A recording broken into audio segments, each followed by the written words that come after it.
I'm so happy today to have Tom Sollitt on the show. Thanks for coming, Tom, first of all. Thanks for inviting me onto the Yeah. show.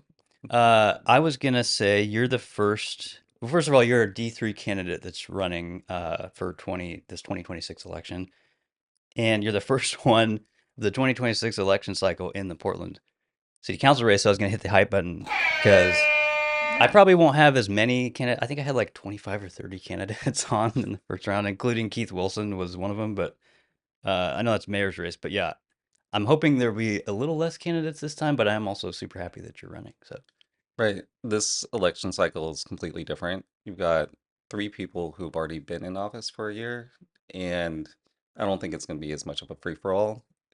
I'm not saying that nobody should consider running if they're very passionate about wanting to improve the conditions of District 3, and they need to consider that this is a very different race. yeah. Yeah, definitely the dynamics and everything I think will be completely different because, yeah, I was going to mention this is, if people don't know, it's District 3 and District 4 only. Um, and that's where we are right now, is District 3. So, yeah, hopefully it'll be, I don't know, it's always an interesting playing field, but I think it'll be a little more streamlined and we'll see how that goes. But can you just give people a quick bio about yourself and some background about you? Yeah. Sure. My name is Tom Sollitt. I was adopted from South Korea when I was 1.5. Grew up in Corvallis, Oregon. Went to Oregon State for a communications and design degree. Then I moved to South Korea for 7 years before moving here to Portland. Okay. I didn't know it. So you lived over there for a number of years. That's cool. Yeah, Was it like Seoul or somewhere there? mostly in Seoul, but I find myself in different programs every once in a while. I did a 3-month immersion program in the southern part of Korea. Hmm. Then there would be some different contract gigs where I'd end up for a month, maybe in Jeju Island or somewhere else. That's awesome. I've always wanted to go over there. I've never been anywhere in Asia really, but I've always wanted to go to Seoul and Tokyo. um, yeah, I'm just curious. Sorry, I'm kind of lumping a bunch of questions here, but like, kind of what made you kind of decide to run, and also like your D3 priorities, and how you see yourself as kind of standing out and being different from the current D3 folks. I think my own circumstance really kind of informs me to be a little bit more critical of systemic issues. Means the reason I'm here is South Korea had some community-based responsibilities that they offloaded to third parties that continued a for-profit international adoption uh, industry Hmm, that kind of allowed South Korea to not take responsibility culturally or just through kind of government processes to protect people. interesting. Can you explain that a little? I've never heard about that. So I think it's becoming more prevalent now, and it's one of these kind of wild things that, I think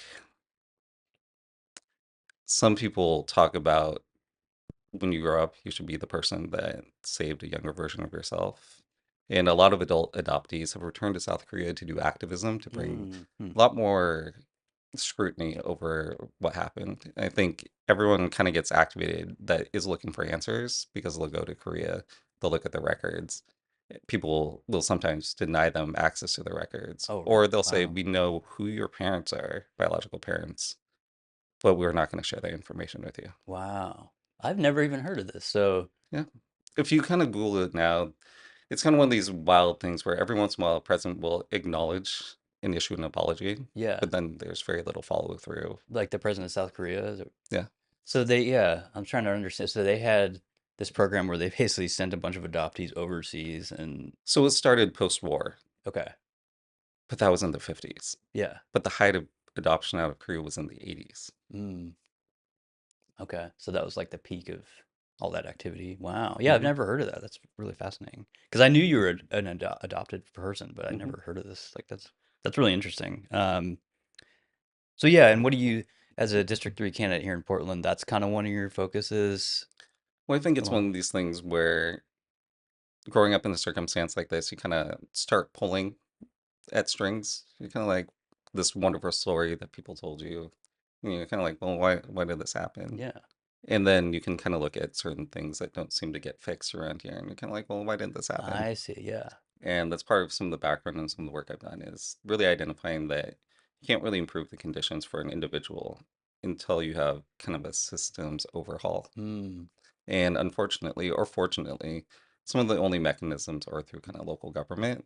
And I guess that's part of Colin, it's part of all the work kind of I've done outside with other grassroots organizers, has really kind of just reinforced this idea that no matter how much community-based work you do, it's very hard to change things when there's just a handful of people Mm. ultimately making a decision that can be subjective. Yeah. So it's sort of, you'll see people collect signatures, maybe 250,000, to convince a handful, maybe 50 people to do a decision that those 250,000 people who are willing to take the time to sign their name that were found that knew to sign this kind of form wanted to enact. Yeah. Yeah, no, that's really interesting. I like it's an interesting like pathway to local government. But had you been into or interested in local government before that even still or I would say 2011. So this is part okay. of my experience in Korea because I watched a lot of the activists over there Yeah. take different approaches to try I to see. reach Yeah. local government and inform them on kind of what was happening and build relationships. Yeah. And we were down, I remember being able to be present during a 2000, I think 11, 2010. It's been a bit of time, so memory's getting a little Yeah. foggy. But it's just etched in my memory just how many of us it took to get something before Korean Congress to be considered. Wow. And then Yeah. between us, because so many of us don't speak Korean, or if we do speak Korean, it's not very well.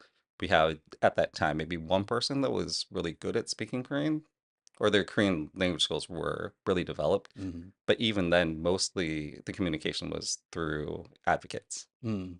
So we had to filter between us and the small body of people to pass this special adoption kind of amendment Mm. to limit adoptions out. Yeah, no, I was gonna say that might be the most interesting kind of story of like a playbook of learning because that's like a totally different foreign government, but you're trying to kind of imprint that or use those same skills that you learned there here, which Right. is I really think interesting. Yeah. that's part of about this kind of more slow play on Portland is part of the things that I took away from that experience is that we had to go through parties to advocate for us, and Mm. people didn't really know uh, who we were as a body of Korean diaspora Yeah. coming back, especially since all of our interactions are primarily in second languages. So that's Mhm. part about living there for about 7 years. My language skills got pretty good near the end. I was able to work for Korean companies and kind of really integrate into society. So people would forget that I was adopted at all. I was just a Yeah. bad coworker.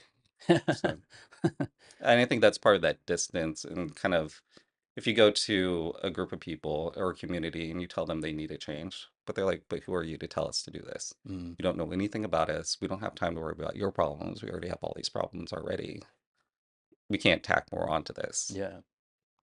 Yeah, no, that's really interesting. And so I was gonna say, like, I totally understand the that kind of mechanism of like, oh, I understand now how to pull at the string, as you were saying, to get back to the system. And were there like clear, identifiable issues that you want to go after here? Absolutely. I think being new to Portland, or if you move to any new place, kind of the gaps become more pronounced. It did feel, and I understand the frustration I think a lot of people have with Portland, even if you grew up here, is it does really feel like opportunities are limited to a very small circle of people Mm. that kind of pass them back and forth to each other. So to get into any industry seems a little bit challenging. Mm. And I think this is why my focus is on economic resilience and independence, is the more jobs, the more opportunities that are created, the more room we have for people to not only come to Portland, but to stay in Portland. Absolutely, yeah. I was one thing I was gonna bring up is like there's really not, I mean, in my opinion, aside from the mayor and maybe Dan Ryan, some people might say Eric Zimmerman, there's really not a lot of folks that are like purely focused on business. And I would say a lot of the other folks just ignore our local economy and just say that it's doing fine. I don't really see it that way, but I think that's great that that's, Yeah. would you say your top priority or? It's the central priority Okay. because I think that all roads lead back to revitalizing small businesses here. Mm. I understand that that we have some people in local government that are concerned. Yeah. I think there is a gap between them and the communities that are making our small business scene really kind of special. Mm. So through the different projects, I think hosting or being able to co-produce with a bunch of other people, Oregon's largest Asian festival, Hmm. really puts me on the ground level to meet a lot of people that can participate and a lot of people that can't. Yeah. And every conversation of somebody who's thinking 50-50 about being a vendor or participating, or somebody else who is a professional that has an independent practice, because we included people that were local film producers, health and Hmm. wellness, arts and crafts, is it gives you a different vantage point on each person's kind of challenges Yeah. Yeah. to really find success here. For sure, yeah. No, that's great. Yeah, and I was actually maybe that's a good segue into because I know you're super business oriented, and I was gonna put these couple topical news things. I was trying to highlight like things that are going on with local business. And there was this thing in Montevilla, these HVAC thefts, which cost a business like $100,000 for supposedly for copper. And then also, I don't know if you know the Sheridan Fruit Company. You know that they said they're struggling to stay open. Mhm. Their foot traffic is like less than half from what they've seen over the years. But I'm just curious, like, yeah, is that kind of tie into what you were just saying about like how do you support those folks? I And think absolutely. This is one thing that underpins everything, whether it's supporting your local economy or an issue that an international issue. If there's no job to support people here, there's no cash flow flowing mm, through our city.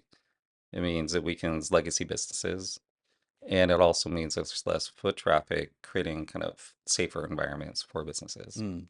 Is there anything like things that you would like? I'm really supportive of like the mayor wants to double the exemption for small business tax exemption for the city tax. I'm curious, is there anything like that that you would really like to see or hone in on to help those businesses and just help them operate a little more freely?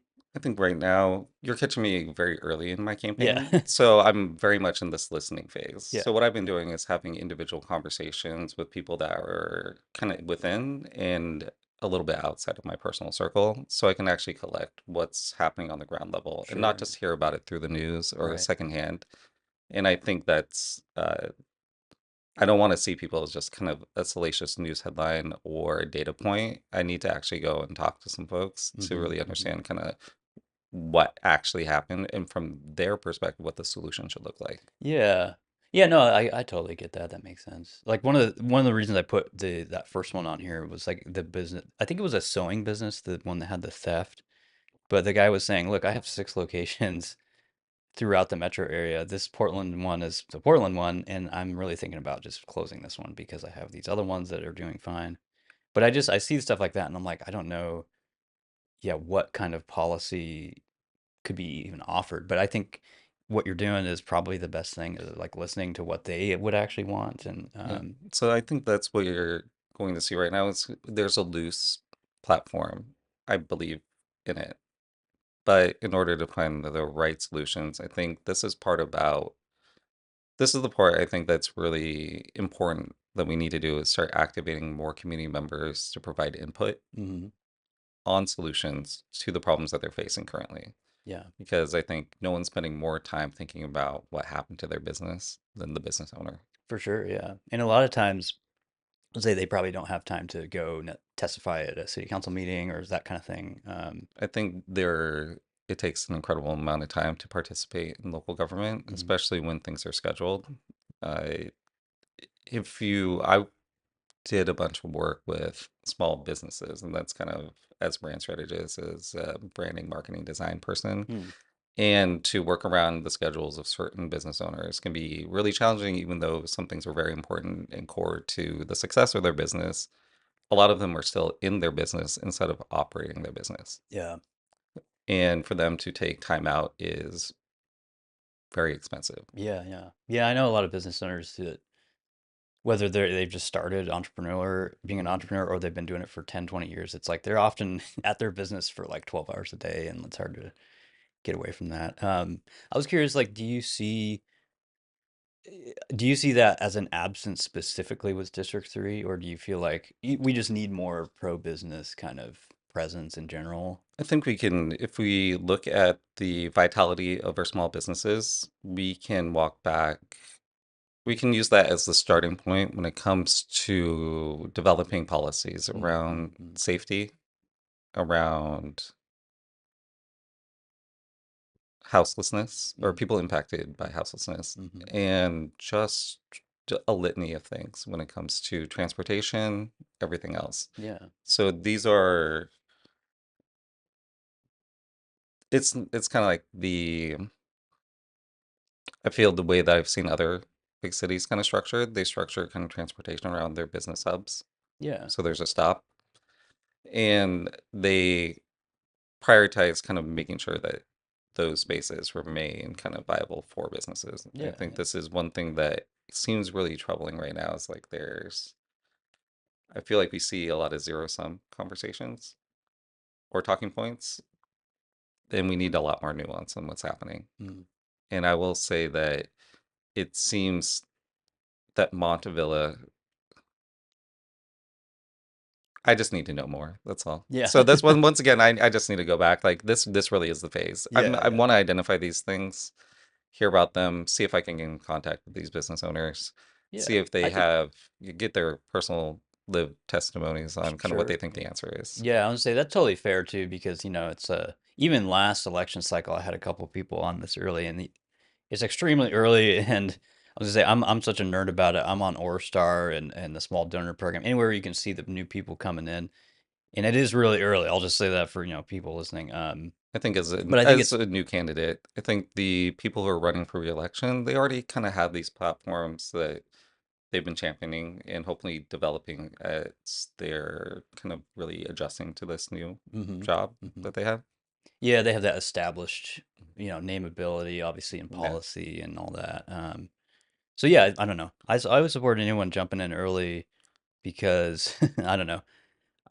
I think it's sometime between January and May, and the earlier you can get in and start building some kind of your persona and what you can offer, I think that's great. Right.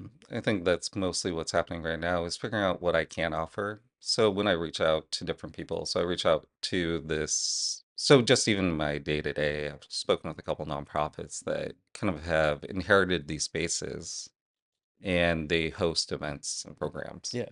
But due to some zoning rules or some ordinance, they Mm. can't have more than maybe 24 events in their space. So they prioritize events that bring in revenue. And at the same Yeah. time, it seems interesting Yeah. because if they're not a nonprofit, if they're just a business, they can only do 12. Okay. But somehow, being a nonprofit, they can do 24. So it's double. So it seemed like an arbitrary number to me. So these Yeah. are the Yeah. things that I'm kind of looking at through City Hall. What can we impact? Yeah. It's And I, funny when you said that. Somebody might have. I don't. I've heard this before, and someone may have been just talking about what you have, like, heard it from you. But that's really interesting, and I think that that's a piece of policy that yeah should be looked at for sure. and that's kind of what I'm looking at case by case. So I'm looking for solutions to these things. So really trying to understand deeply why this is the case. And I understand it has to do with kind of the category of the building Mm. and also looking into how expensive that is. But those are, I think, some of the responsibilities of somebody who wants to step into this role Yeah. instead of getting in and then looking back at some things that need to be changed. I want to already have that information in my back pocket Yeah. and really distinguishing what are the things that are coming from the executive branch and what are the things that are coming from city council. Mm. Like you said, I think you mentioned earlier that was a proposal by the mayor. Mm-hmm. And I now need to understand if they propose that, what's the interaction with city council that either needs to make that go through Mm-hmm. or to fact check and do oversight to make sure that it's an actual viable solution. Yeah. No, I think that's a really intelligent and thoughtful way to approach it. It's funny because, and I'm not trying to throw shade at him, but when I asked the mayor's guy here about that, he really didn't. He's like, it's something we're kind of thinking about. He didn't really know specifics about it. So I think there's a lot of that going on in the government in Mhm. general, in the local government. So it's good that you're kind of approaching it that I way. think this is what's great about this new form of government, in particular, is we now have more people who are going to provide oversight, Mm-hmm. fact checking, cross checking, going into the communities and making sure that people actually are able to provide feedback. And that's a lot too, kind of what really motivated me as well, is that there seems to be a loose connection between something that's proposed or something's already in motion, and then they'll go to the community after to Mm-hmm. check that box of, I think, uh, compliance that they actually fulfilled Right. their good neighbor agreement or Yeah. Like you would flip that and do the reverse of that, yeah, right? I Yeah. just think that that piece seems to always come late Hmm. in the moment, or it could be willful ignorance, or somebody missed something in the mail. And I think that's kind of how people are receiving Hmm. information. Hmm. It's sort of, I met some folks over in that live in the Roseway, I think, or South Madison near the golf course, and they were Hmm. talking about the community approved this parking lot, but they're tacking on this new thing about having a walking path that's gonna let people walk basically right alongside their backyards. Hmm. And their arguments are they feel unsafe having strangers walking back there. They're also losing scenic kind of Yeah. Or um some privacy maybe yeah, or something. Yeah. kind of green space, Hmm. but they don't feel engaged early enough. They feel that if they had more time to weigh in, that enough neighbors would probably protest against this. Right. But it's kind of one of these things I feel like I see every once in a while in local government, like a decision has kind of been made, and then they're looking for public testimony or public feedback that supports the decision they made instead of just making sure that they're doing a decision based on what the public is saying that what the Right. public is Right. asking for. So yeah, instead of having like a good faith kind of public hearing about something like that, it's like we're going to curate this to basically get the policy implemented. And is that kind of Hmm. what you're saying? Yeah. That's kind of what I've been hearing. And Yeah. I think the more I hear this from different areas, it's one of these things where I have to kind of filter what's true. This is a person's personal perspective. And then Right. I also have to go and try to fact check whether or not this is something that's a pattern. Hmm. And if it is a pattern, how can we break it? Awesome. Yeah, is there anything else you want to say about business stuff? Otherwise, I was going to move on to something else. I don't know. Yeah. Business stuff. Let's see here. I think mostly I'm just kind of excited about what I'm seeing happen.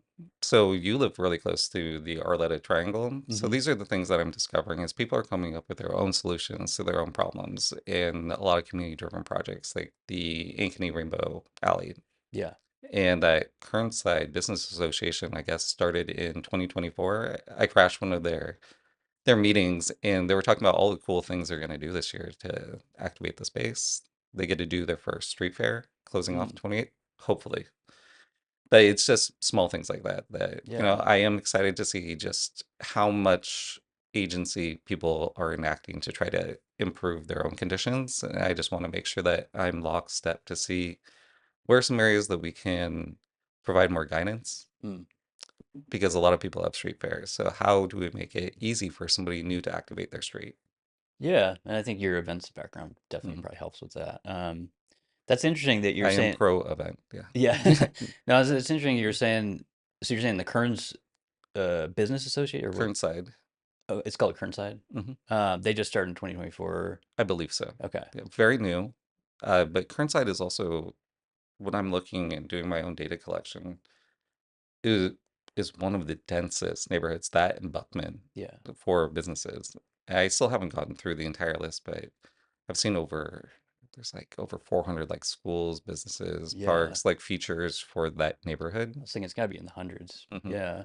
No, that's great. Yeah, I was thinking, because I heard, I was talking with someone recently about in a candidacy phase, revitalizing like the neighborhood associations, but I also think someone who could coalesce the business associations, that's also a great idea. I don't know.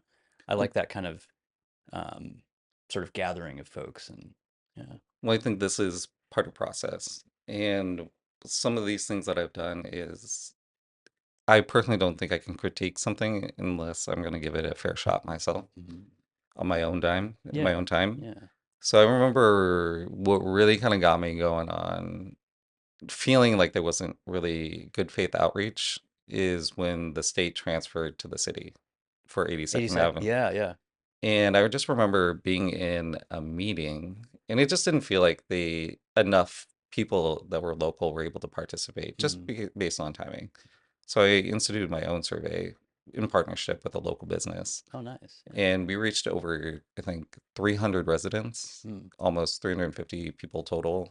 And the feedback we were receiving from them kind of differed a little bit from, I think, what was being presented. Yeah, kind of in that handoff process or whatever. Yeah. But within that survey, it also shows that a lot of people don't necessarily participate in their neighborhood associations or their business associations. Sure. Yeah. And that's also reflected from what I know when I look at the websites for the different business associations. I'll see a lot of businesses missing. So Mm. I think if we want to get a better idea of what's actually happening, we have to, local government actually has to find some better mechanisms to, or processes for collecting information. I totally agree with that. Yeah. Because I think right now they do rely too heavily on business associations, neighborhood associations to give them direct feedback. Yeah. It's low hanging fruit. It's easy. Hmm. And you, You're busy. There's 19 different neighborhoods here, and I right. can understand if you have other job duties that you can't fully focus on engaging with everyone on as regular of a basis as you would like. Yeah. And that's for the people that are already organized that you can find.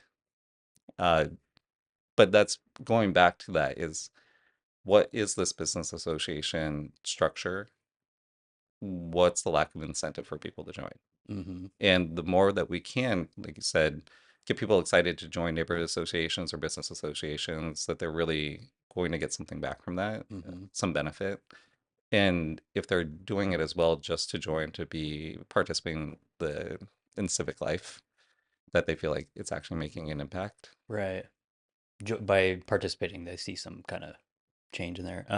Yeah, I was gonna say there's a couple things like it's I don't know why I've been talking about this for the past 3 days. I was doing this kind of civics class the other day that I was kind of presenting, and there's just a lot of conversation around like this sort of loss of community buy-in with the stuff we're just talking about. And I think it's really hard in today's kind of technologically driven world. A lot of people just get online and kind of vent their stuff there. But I think somebody focused on what you were just talking about, like in person or even Zoom or whatever, but some kind of way to coalesce community in these groups or any kind of group. There's got to be a better way, like you said, for this new form of government, which seems designed for engagement, to have a better process for that, like you just said. Right. We're supposed to have three representatives for each geographic district. Mhm. And I think that's great because we get a diversity of people. I think some of the things that I've been seeing is that different folks feel comfortable reaching out and expressing themselves and their concerns to different people. Yeah. And that's, I think, some of the challenges when we just had five people that seemed to be a little disassociated with maybe day-to-day concerns that a lot Mm. of folks had, that now people finally have found a representative, maybe not in their district, that they can go to and reach out to and say, hey, I've got a problem. Mm. They know that they're going to be responsive. I know this is maybe also a super early question to ask, but there's this police ballot measure specifically for Portland police that they want to. I believe it's going to be on the ballot. I'll put the headline up here, but they're trying to make it a ballot measure. I think it'll be on there. But I'm just curious, like, yeah, your thoughts in general on Portland police. Like, are we at a good staffing level with them? Does that tie in with your kind of business safety stuff that you were just talking about? Do you have any thoughts on that at all? Yeah. I don't know a lot about this ballot measure. And I think that's, once again, by the time I am ready to engage fully in campaigning, once all the deadlines for filing for intent to run kind of finish in, I believe, July, August. Sounds right. Yeah. Yeah. I don't know And exactly. Yeah. things are in full swing. I just want to Yeah. be well informed. Hmm. I think this has been a area where people are rightfully scrutinizing. I think this applies to all government agencies and bureaus right now, is that we're seeing this looming budget deficit. Hmm. And I think we're all very concerned about how I think we're more concerned than ever, instead of just saying, oh, we saw this news headline and we can't believe we're spending this much money on something. Right now, it's the headlines are suggesting, and people are very upfront, that we're at a looming budget deficit. Yeah. So I think how we're spending money and what caveats are going to come along with that money are more important than ever right now. Yeah. But I'm very interested to see how this current city council kind of approaches this. Mm. Yeah. It was like, I guess at a higher level, even I guess like Portland police aside, you just want to see a better, more robust kind of safety atmosphere for businesses in general, whether that Well, has I the mean that police that or that is the strict response feedback or from both residents and police okay. is safety and crime is a number one top issue, at least from the surveys I've conducted and the feedback that I get directly. Engaged with Southeast Uplift, and they also have surveys that they distribute. And Hmm. this is once again part of the investigation. I don't want to be biased on the information that I just have access to. Yeah. I think that's the difference between myself and sitting counselors Mm. is they're privy to more information that's already being prepared and delivered to them by their staffers or by people who are providing testimony or by the bureaus themselves. Mm-hmm. Yeah. Do you see that as a problem of like that that stuff should be daylighted for the public too more, or you just think that whoever's in there, they're gonna have that access to? I want to trust that whoever's in there has access to the information and they're making informed Mm, decisions. okay. But as somebody who's running to be one of those individuals, I think it's important for me to demonstrate that I can also go find that information, present it to the public in a way that they can understand, Mm, and also break down because safety is also very complex. yeah. So if you take a look at House of Glass, they, I believe, a car rammed into their division location Mm, and stole a bunch of their product. So, looking at different ways that we can apply deterrence, and I think these are some of the things that we can support safety is reducing the amount of call time mm-hmm, by mm-hmm, getting ahead of things.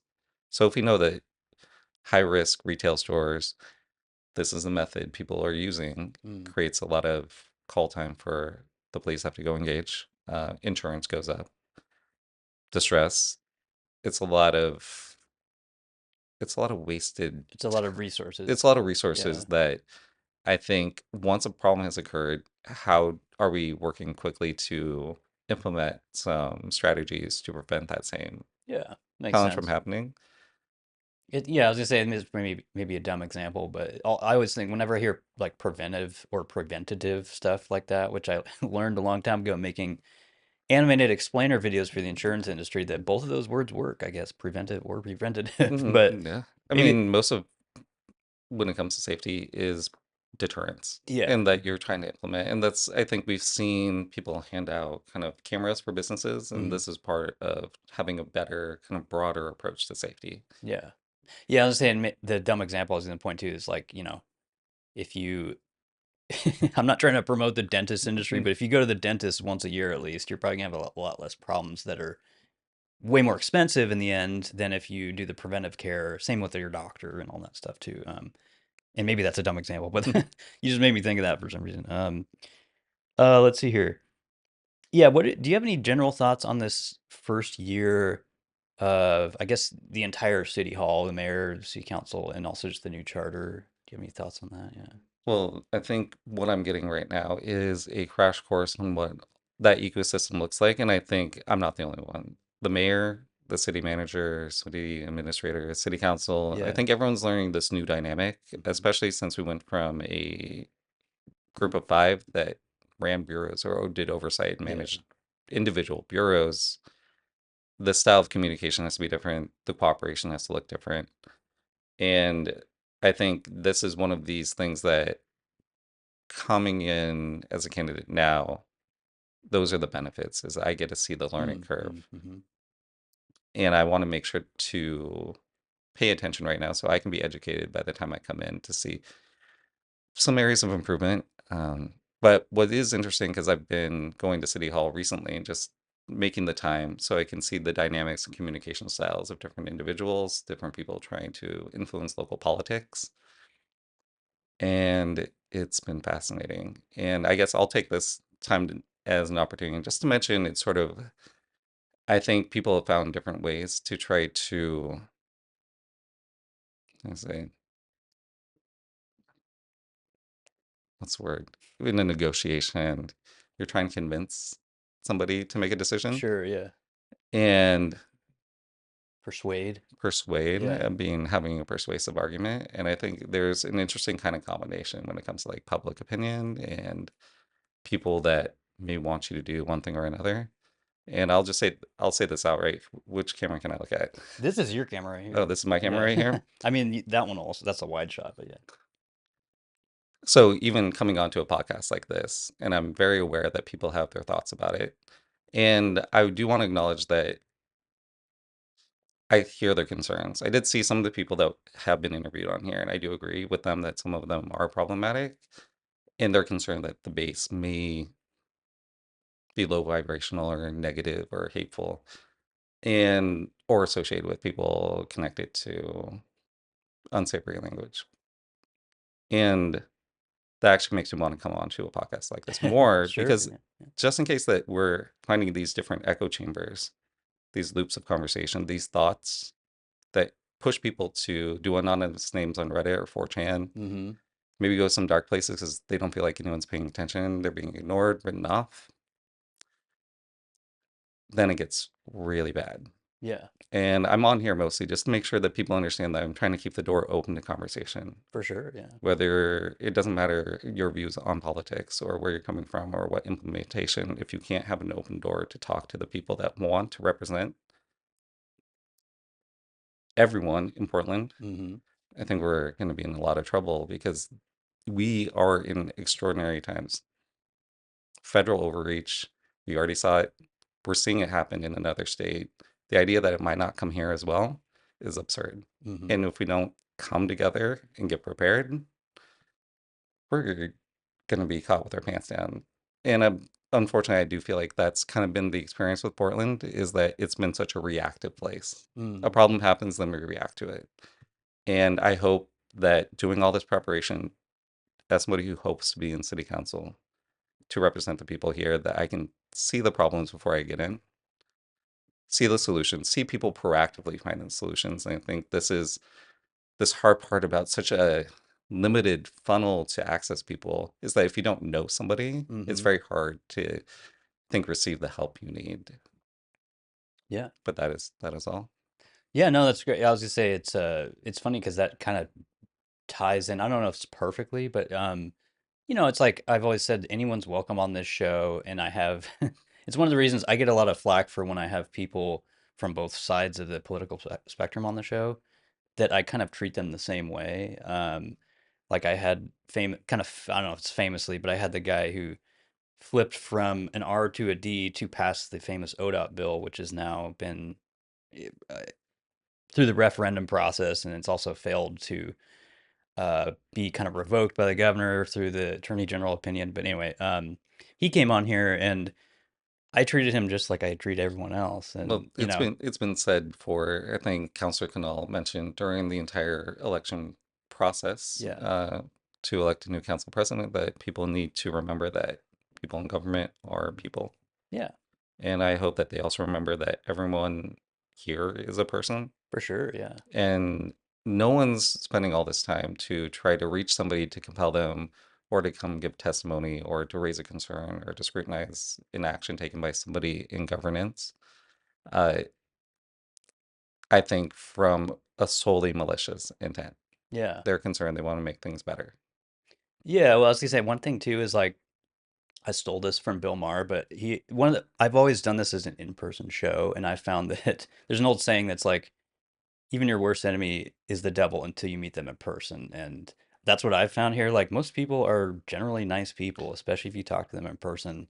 And so that's why I'm always like try to be welcoming to everyone to come on here and talk. And I appreciate you Yeah. coming on here. I Because yeah, mean, I want to create a space for that too, where everyone can come. And I think that we are in a time right now where everyone's kind of creating their own little chambers, including some other folks here in town with other podcasts and stuff. And that's not what I've set out to do with this. So I think that that's great that, well, I mean, I get it. I've got three hats that I wear, and I think I have to take off two other hats to play this role. It's sort of through Asian American Town, I kind of was really poking, and I get sometimes you need some outside uh, critique and criticism hmm to really kind of push people to start thinking about something. And it can be a little bit binary, black and white. yeah, Individually, I've got my own opinions, hmm but as a representative, you kind of have to put these things aside. sure, yeah, And, that's some of the challenges, and this is part of about wanting to start as early as possible so I can kind of confront some of my own personal obstacles when it comes to being as unbiased or fair as possible. Yeah. So, Yeah, and I think it sounds like both agree at least that like I've always been on this very firm page of like conversations are a good thing.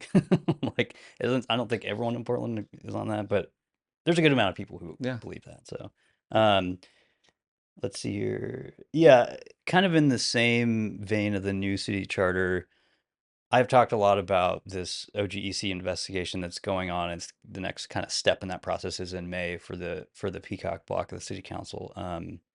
But I'm curious, like I guess at a higher level, just your thoughts on that. Sometimes I find that people don't know a lot of these public meeting laws, ex parte contact, all of these laws that are part of the state law.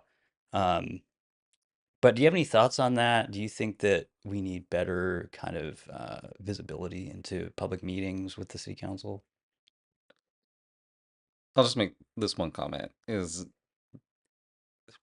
this is a new form of government. I Hmm. think everyone's on a steep learning curve, and I think the processes are in play. If there's something concerning, then there is oversight being Yeah, conducted right now. yeah, So I think it's kind of working out it's as working intended. through the system as it Yeah. should. Yeah, it's I don't know. One of the reasons I talk about it a lot is because I talk to a lot of leaders from Oregon and even Washington here. I have an episode coming out with that Washington City Councilor coming up, but um, I see most other cities operate and follow these laws like they do hardcore trainings about them. They're reminded all the time, and so it kind of blows my mind that there was such egregious violations here in the first year of this kind of thing. So that's why I talk about it a lot. But yeah, I mean, I think what you said is I kind of see it that way too. Of like it's working its way through the Yeah. system. We'll see And I this. think we'll need to just see the outcomes, Yeah, and that will speak for itself. there's findings in Yeah. May that'll be coming out. So, um, yeah, you mentioned before we were recording, you went to some of the new city council president voting days. I was curious, like, what did you take away from that? Well, I watched the first session that was pre-recorded on YouTube. Yeah, it was like a 12-hour thing, I think. Or I It can't remember. was a little bit longer than I expected. Yeah, But then when I looked at the first election from last year, I guess I shouldn't have been so surprised. But yeah, at the same time, it gave me an opportunity to go down to city council. It was actually a great experience. I It's going to be the first meeting. If I'm elected to city council, that's the first meeting that occurs. Elect a new sure, city yeah. council president. Hmm. So for me, it was really important to kind of be present. It's different seeing people in person interacting with each other than on TV Yeah. or YouTube. And the body language, it's easier to read, easier to pick up. You're also seeing what happens during recess. You are The room feels much smaller when you're Yeah, when that you're in there. gigantic dais that they have, yeah. But I'm also seeing not just directly towards the counselors, I'm seeing what's happening behind it. Hmm. The media folks, the different people who have made time to be there for their own concerns. Hmm. It really taught me that the council president position isn't benign. It's actually a very important position. Hmm. And I understand why it got a little bit why it was how say, where the concerns were raised about who should be in that role Hmm. this year. Hmm. Yeah, But the second session was interrupted because there was shootings that occurred in East Portland in hmm. District 1. Hmm. And I got to see the entire city council kind of react in real time. And those are the things that are something that no one's going to teach you. Like, I believe they can teach you in theory if you go through some sort of candidate training, but to see it happen in real time and see all the reporters scrambling to get a quote really quick and kind of the pressure that people get put under to be on the record to say something yeah. or to make sure that they're connecting with their constituents. So I do appreciate that they adjourned and they recessed so the District 1 counselors could go be with the people that live over there. Hmm. And this is no comment on the right or wrongness of what happened over there. did appreciate being able to see Yeah. what that role actually looks like. It's beyond just that tedious kind of conversation about, is this zoning, should it change? Yeah, yeah. Back and forth, public inquiry, months long. Hmm. I it just those are some of the real time. That's kind of the another part, another facet of the job, and I'm really Yeah. glad I was there for that. Yeah, no, that is cool. Yeah, it's I don't know, I'm kind of just repeating myself, I guess, along what I was just saying about the investigation stuff, but it's fascinating to me because I literally just saw this happen with another city where it took less than 5 minutes to elect the council president. And a theme that I talk a lot about on here is like I just think of the staff time involved, and when you add all that up, it's probably in the hundreds of thousands of dollars to get somebody elected. And there was a lot of reporting about this of how it got really ugly. There's a lot of accusations involved in these meetings, and I think a lot of the state looks at Portland and goes, "Can you guys just like, function as adults and elect a president without all the drama?" So that's my little commentary on it. But Once again, I think I'm in a very privileged position to be a witness. yeah, The public can take what they want from it, and the election will happen in November. And hopefully, for my own sake, I hope they come up with a mechanism for a tiebreaker that they can all yeah. feel great That's about. funny. I was literally just thinking about that because I remember Yeah, they had floated this idea of the mayor being a tiebreaker for that yeah. specifically, but you just want to see some kind of Well, mechanism. they proposed a bunch of things, and I Yeah. think it's really challenging to come to a decision on that Yeah, when they're in the middle of the process. for sure. Yeah. It got to, I think, some It was maybe some extreme it was a levels. really heated, yeah. Yeah, but I do think I get the frustrations from every single counselor. Like the whole point of the charter was to protect influence from the mayor into the council, Mhm. and some of the counselors think that there could have been some procedures in place because that uh, isn't an option. Mhm. So Yeah. I think I really hope that the city councilors that are currently there can hopefully over the course of this year come together, do some relationship repair, Mhm. and come to an agreement on kind of what that should look like. That once again, that they all feel great about. I get the concerns, Mhm. because if you allow the mayor to do too much intervention on city council, then city council can't provide that checks and balances that you're Mhm. supposed to have, Yeah. Yeah, and it's kind of a for thing. better or worse. Y- And I think that's a Yeah. personal perspective on how you're experiencing the impact of decisions Right, that are being right. made. So, Yeah, I was just saying it's something I've definitely yeah, observed over the year. I've talked about it on here with different people of the executive branch and the council having this friction and trying to figure out. Because really, it should be a more, I don't know if harmonious is the right word, but there should be at least some cooperation there, and it right. doesn't seem to be quite there Yeah, yet. But yeah. If all 12 are moving in lockstep, then we'll know the game is rigged. yeah, right. Yeah, it's also something you don't want. It's funny because, yeah, it's like you want healthy debate, but you also don't want, in my opinion, like what we saw through this council president vote, which was just way too much heated argument and deadlocked voting for, I think it was 13 rounds or something. But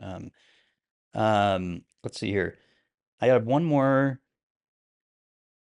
question about sort of the new system and all that. Again, this is kind of my perspective from talking with a lot of different cities in Oregon, and I've done government work for cities in Oregon, and I just find it crazy that people in the city council are using paid staff time to do political party work, which is illegal in Oregon. And maybe that's just I'm editorializing about that, but I asked, the mayor's guy about it last week, and I don't know. I want to see more done about it. I don't know that anyone's really focused on it, but I'm just curious. Do you have any thoughts about that? I think I need you to elaborate a little bit more on what Yeah. you just spoke about. So yeah, Oregon has a really basic law for all employees, which includes staffers of counselors, that you cannot use paid time, taxpayer time, to do political party work. And I see that classified as anything related to the DSA would fall into that category. And that's what I'm talking about. And I have no, just maybe this is my own thing, but I have no doubt that that happens maybe daily in City Hall. So it's really concerning to me. And that's why I bring it up all the time. I think They would probably argue that mm, they're doing local work, but I I, think that might I think that if that's their perspective, that they're doing community work in assuming best intent,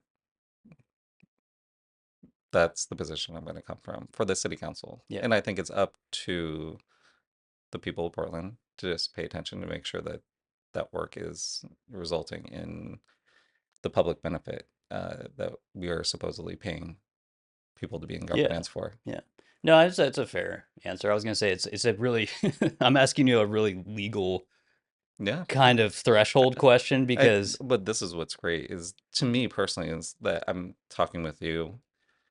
You've outlined this procedural thing or this bylaw or the rules and regulations, and it's something for me to take notice of. yeah, yeah. So for me, this is I'm just going to take this as an educational experience to understand if elected, if I have staff, how I might go about providing directives Hmm. and which types of things I feel comfortable with them doing Yeah, for and what sure. those boundaries look like. And I think this is what's nice about new government is, or the new city charter is this is really a testing ground on kind of like where the boundaries are, Hmm. and maybe some people are needing reminded that Yeah, maybe yeah, they're yeah. towing the line or crossing the line, but it pales in comparison to what we've seen, the boundary pushing from like federal government. Yeah, well, and honestly, Yeah. it's one of the reasons I bring it up a lot is because, again, sort of my opinion, but I see, first of all, I always value local government way more than that. Hmm. If you want to see local control and local change, the local government is the one to do it, and they're the only ones that have jurisdiction to do that in a municipal system. But in some ways, I see the local folks in what I just described going way further than the Yeah. federals. Like it's very egregious. And like I said, I Well, observed this from seeing other governments around Portland, and it's like you just said, I think it's of interest to me because it is all new, and I think a lot of people are finding those boundaries literally by crossing them, whether absolutely. that's intentional or not. So Right. And I think for someone like myself who's trying to pay attention, it's less about the current city council actions. It's more of the previous city council composition that really got me interested in these roles. yeah, I the commission form, yeah, I think that I saw them do a few things that I felt circumvented the democratic process. They got a few renewals of contracts in before the new city council could weigh in. They did it early. yeah, And I just I personally would like for myself the way that I conduct myself if I were to be elected. It's just to try to be in compliance as much as possible. yeah, But that's where I do appreciate whether it's you or the way that Councilor Murillo, before they were elected, was really kind of scrutinizing, kind of like, here's the breakdown of what you're seeing, and really give you something to think about. mm, So, and it's more important for me than ever right now to think about these things and how that applies to me in that position. yeah, I yeah, can't control the way somebody else for sure, uh, yeah. No, I approaches think, the work. So I think it's just I'm it's a no. yeah, I'm no, I like, think don't forget this thing. like I Look said, deeper into I it. think you're approaching this stuff in a really smart way because we're like we've said a million times, it is early, and I've been telling people like, especially if you're a candidate, when this investigation stuff rolls out, the findings roll out in May, that's going to impact the entire election cycle for the current electeds, the incumbents, and all candidates. So I think you're approaching it in a really fair way. I think so. Right. I can learn from their experience. Yeah. And I think that's the thing. I'm informally kind of shadowing them. I don't know how anyone feels about that, but I saved once again money so I could just do this. I Yeah. think they're in I just want people to understand that I have a lot of respect for that position, the way that it changes people's lives, Hmm. the decisions that are made there, and that I'm somebody who was just a number on a ledger, a budget decision, some money saved over here, responsibility somebody didn't have to take. in the Korean government, and that's why I'm here. And that's not the way that I'm going to approach this job. Yeah. Is that if we do an ordinance change or we make pass a tax, that I see the people behind it. So Okay. Yeah. I just had a couple questions about, like we talked or mentioned a couple times, the budget. I just wrote down budgets will get worse with the shrinking tax base and tax compression. And I've heard this from people who I've heard this from the mayor's team. I heard this from counselors. Like, how do you approach and address that, just in general, I guess?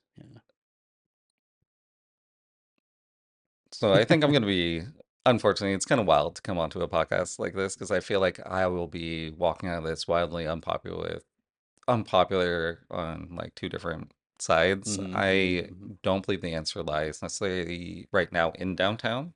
Yeah. I think that we need to focus on areas that are already growing. So especially in particular District 3, I'm never concerned that 20th is going to be slow. Yeah. There's always business happening. We have thriving Main Street corridors. Absolutely. Yeah. And to really try to look at them as case studies for what can be improved in other parts of the city. But until we can improve the growth of downtown, the health, we need to, or we need to continue investing in the east side because people are still investing, people are still doing development over here, people are bringing jobs over here. And Hmm, I think hmm. really understanding and identifying what makes different parts of Portland really attractive. It's sort of the Central East Side still has this robust manufacturing. We have this really amazing creative community over here. And those provide job opportunities for different types of folks, whether it's blue collar, it's creative, it's artisan, but it's not office. And I Yeah. think this is Yeah. one of the really hard truths that people aren't really internalizing is that we have to look at these places as not an office centric Yeah. downtown, but I don't think people need some time to adjust to that reality that I think have invested significant amounts of their time, their lives, and their Hmm. money or investors' money into downtown for them to realize like they may have to adjust their Yeah. plan. Yeah. And in during that gap, that period of time for people to come to that realization, we still need to keep growing. I think when we want to talk about revenue budget, it once again goes down to small businesses. The more people opening businesses, the more money and cash flow that is circulating through our economy. It doesn't need to be centralized in one place. It just has to Yeah. happen in Portland. Yeah. No, I totally agree with that. Yeah. And I just have a different take on it. And that's once again sort of like our health, our vitality, our independence. It really does rely on local small businesses. I look at all the ways that federal cuts have impacted us. Hmm, We lost PBS, but then Oregonians have stepped up to save, I believe, OPB. hmm. But that's only possible when people have individual cash flow that they can spend based on their values. Yeah. And if we don't have local economy, that's a little bit more buffered from what happens, that isn't reliant on federal grants Hmm, or corporations, because we also seen them pull out. We saw what Intel and Nike both do massive cuts. hmm. But what does that mean when they're typically the base of kind of higher earners and they're spending to local restaurants, Right. Right. to markets, boutiques? So if we're not continuously growing our local business base, we're going to be in a lot of trouble. But we've seen with local businesses like Bob's Red Mill, Hmm. Powell's, even though they've had some challenges with, I think, the workers union. Hopefully it's gotten better. I'll look into it. Yeah. But these are things where they're vested here. Yeah. They're not going to abandon Portland as quickly as REI or Nordstrom. Right. They're Right. they're invested because they grew up here. They grew their It's businesses their here. identity. Yeah. Yeah, Yeah. it's really tied. I mean, we've got a lot of those businesses, I think, just waiting in the wings. That if Portland were to change the way that it invests back into itself, that we could have a really robust and safe economy that would contribute to our budget line. And I think this is something that won't happen within necessarily the span of the time that I would be in office, but it would lay the groundwork to make sure those things happen. Mm-hmm. Yeah. No, it's interesting. I was gonna say, do you have like an economics background at all? Because You seem really well informed about it, and it just I don't hear this a lot from people in the local Portland government. I wish I did hear it more, but I think it's great that you're having that mindset and even qualifying it with the very true reality of like this stuff takes a lot of time. Like you said, that might be Well, it's one of these laying the things I was groundwork, I was but kind of critical of Counselor Carmen Rubio. yeah. They were the person who was on the oversight, providing, they were the head of the bureau that sent out the smell detector Oh, right. to that You're talking about the Vietnamese whole person. Yeah. smell ordinance and all that. Remember you had Sandeep Bali on and he mentioned it, Yeah, yeah, but I yeah. think the difference between people who are running for city council and the sitting councilors is people actually already call me when they have problems Hmm. because I have a platform that can help amplify those issues. Sure. Yeah. And someone I knew who is friends with myself, a mutual, called me in because I was like, this sets a bad precedent if somebody can just shut down a restaurant because of the smell. Yeah.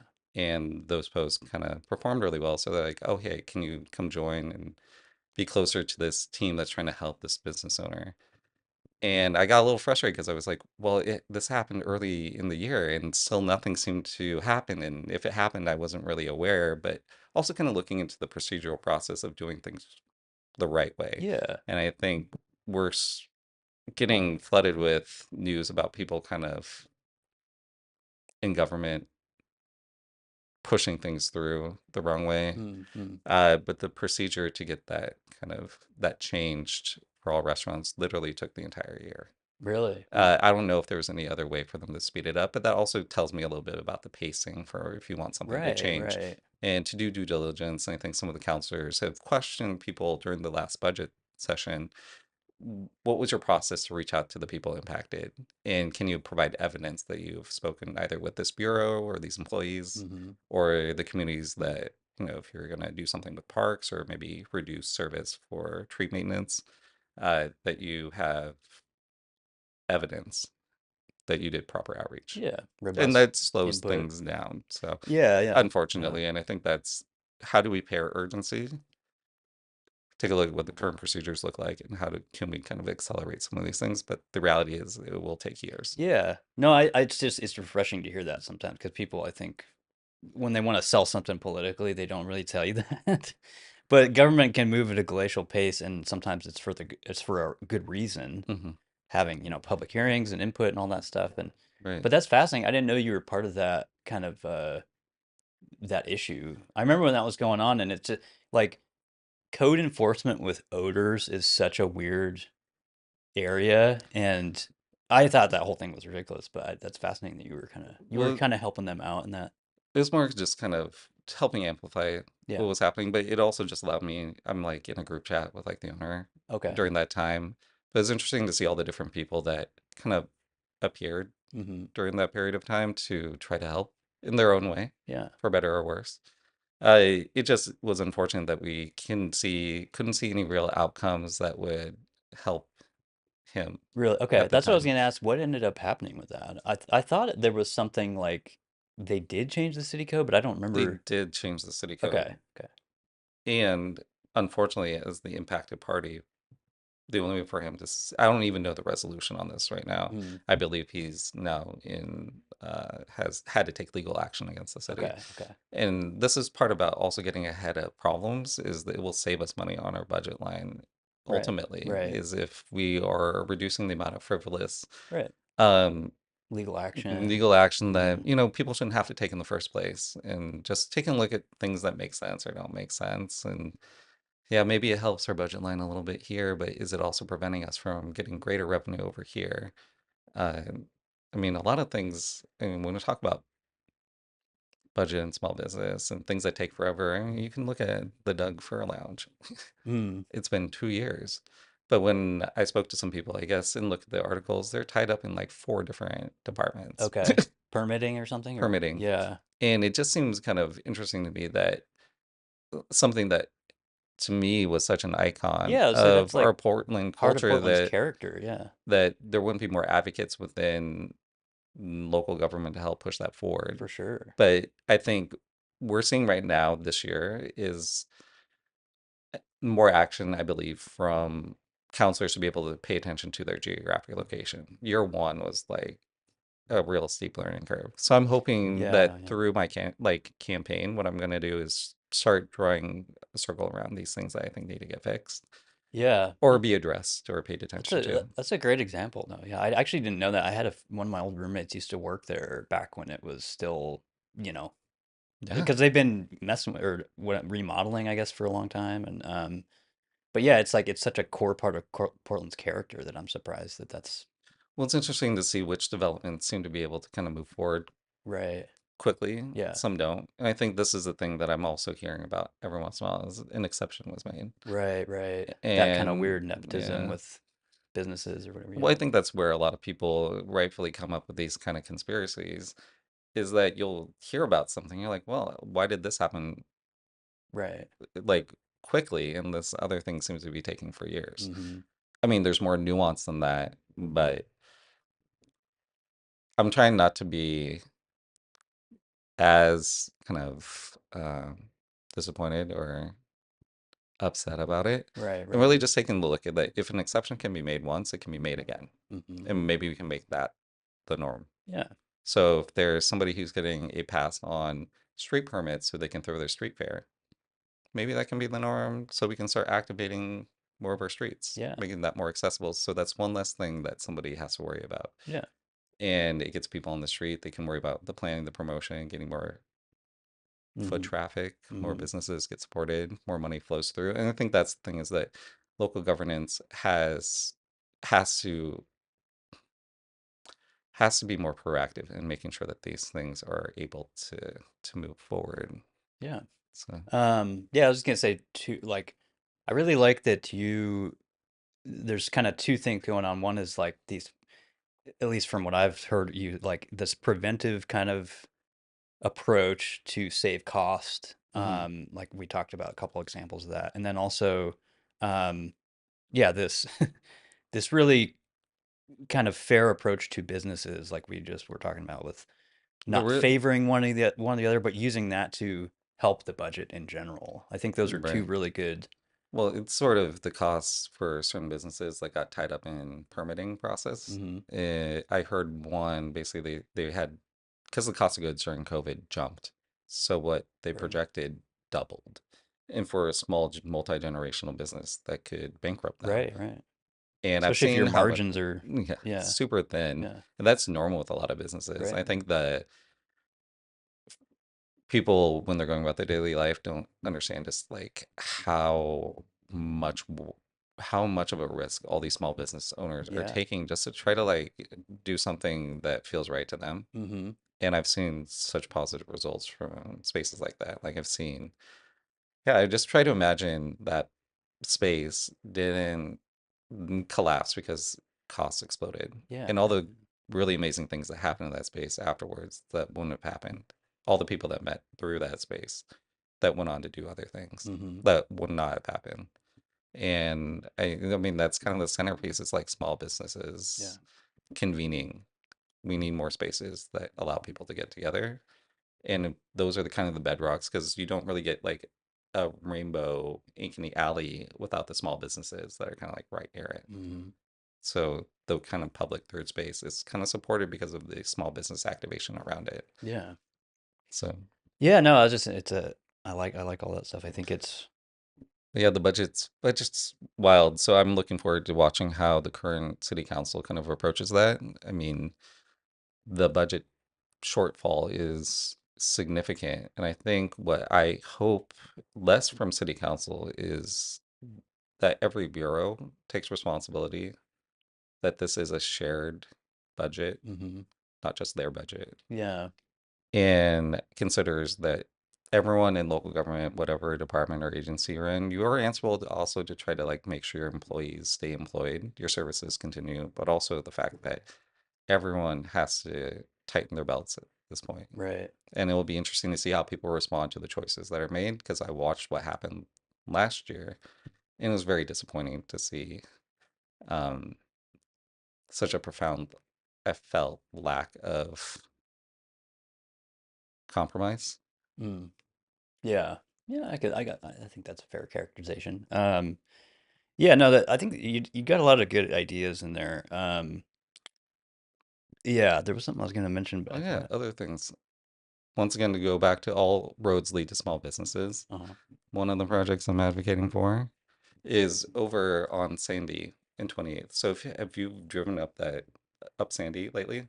I don't know, maybe a month ago, something like that. Have Yeah. you noticed this wild explosion of dense apartment buildings? Yeah, yeah. Have you seen any parking become available? So we're Street trying parking or to just parking. anything. Yeah. Yeah, I would say but generally I never do, but I yeah. think this is thing is somebody who likes to engage with our community a lot. So Yeah. whenever there's like a pop-up event or a small market, especially along Sandy and kind of like 21st, Hmm. good luck trying to find parking if Yeah, it's yeah. popular. But I think what's happening is we're increasing density of our population, but we're not providing that middle ground. And this is one of the bigger issues that kind of came up when I moved here Hmm. is we were seeing the results of the exemption for apartment developments that allowed them to not have parking. Right, right. And the argument was it would encourage people to use public transportation. Hmm. Right now, what we're saying is TriMet kind of buoyed itself with the Save America money from Funding. Yeah. from the Biden era, Yeah. and it doesn't seem like they made any plans during that entire period of time about how to maintain service Yeah. afterwards. And it's weird. We're in this kind of like find out period of poor budget management from all departments, it seems like. And but once again, going back to kind of like small businesses, density, where are people going? Where are they going to have their foot traffic? And are we providing that kind of middle ground so people don't loop around idle? They're not or leaving. Mm-hmm. And that's what I mean about like not looking at everything like a zero sum game. So if we looked at this in behavioral change, and this is where infrastructure, this is local government, Hmm. county, service, city, infrastructure, systems. We can adapt people's habits if we create city park and ride. Hmm. So if you Hmm. park in a city park, you can ride the bus, but strategically placing those near our kind of main street hubs. Yeah. So I've been eyeballing the Walgreens on like Belmont and Cesar Chavez. Okay. Yeah. I just feel like their business may not have picked back up to the rate Mm. it needs to. Mm. But if you've ever gone to like Peacock Lane, Yeah. they literally have employees out there make sure no one park Oh, I here bet. in Yeah. our parking lot. But that is like the one big parking lot. But if that was replaced by like a smart park, city smart park, over time, we'd have another source of revenue Yeah. and Yeah. then we'd increase people's ridership Yeah. and hopefully their long-term ridership into public Yeah. transportation. I was gonna say, honestly, I would love to see more smart parks around Hmm. Portland. I know downtown, we talked about a little bit of that. It's different because it's, they've been struggling with foot traffic and all that, and usually you can park at those. But I would love to see more of those. Because I was just gonna say, I went to Mississippi the other day and met a bunch of friends there who some of them live up in Vancouver, and they're like, I could not park like, Hmm. and even on Google Maps, it will say difficult parking area. Right. I And any of just, those core thoroughfares, like you said, I think that'd be a great idea to. especially if you match them with public transportation. I Right. think that's the thing. If you can park here really easily and then you can ride back and forth within, and you can stay and hang out with your friends until like 1 or 2 in the morning Yeah. and like Yeah. make it back to your smart park on public transportation. It's those small incremental changes that infrastructure can enable. Hmm. And it also enables people to actually go spend money at small businesses. So Right. once again, Right. I feel like that's kind of a kind of base starting point. Hmm. It's not like people aren't out here interested in meeting up with their friends or going out with their families or even by themselves to support small businesses. Sometimes the inconvenience of just not even being able to park ultimately It's true. Yeah. Yeah. drives them away.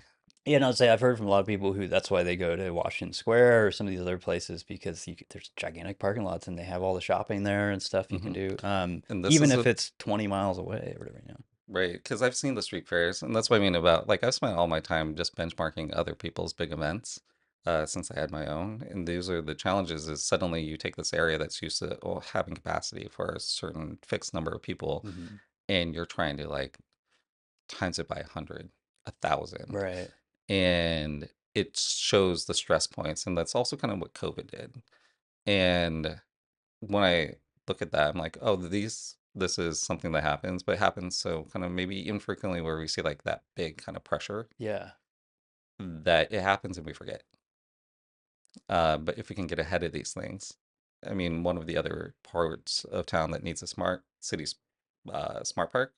Or I don't know if they're making this, but Live Nation is coming. And I feel a certain way about it personally because I did hear that there was a bunch of public testimony, but somebody else put it in perspective to me, and she's a local artist, and she was like, "Well, it's going to come, so we just got to learn how to work with it." Hmm. Uh, but what do you think that's going to do for the increased foot traffic, the people driving from out of town, Yeah. or however they're trying to get to the Live Nation venue? Right. And we can watch that being developed right now, but if in tandem we're also developing infrastructure that supports Hmm. the capacity and the strain to these different areas that weren't designed originally to have that much foot traffic, reduce the amount of people who are driving, lower emissions, it's environmental. But we can draw these back from like these kind of small business or just business hubs or cores Hmm. and Hmm. identify kind of like where we can invest our money smartly, Yeah. budget wise. Yeah, no, I think that's a great idea too. Because that, And we'd get a lot of probably revenue on a recurring basis if we had a city yeah, park and ride right near that venue. yeah. Because I'm saying, is it still, it's right by the Hawthorne Bridge or somewhere down there? Yeah. Yeah, it's moving. Yeah. Yeah. So Because I remember that was when they were planning it. But I was just like my guest I had here yesterday, he was doing a comedy show at Bunk Sandwiches. And I don't know if they're still down there, but mhm.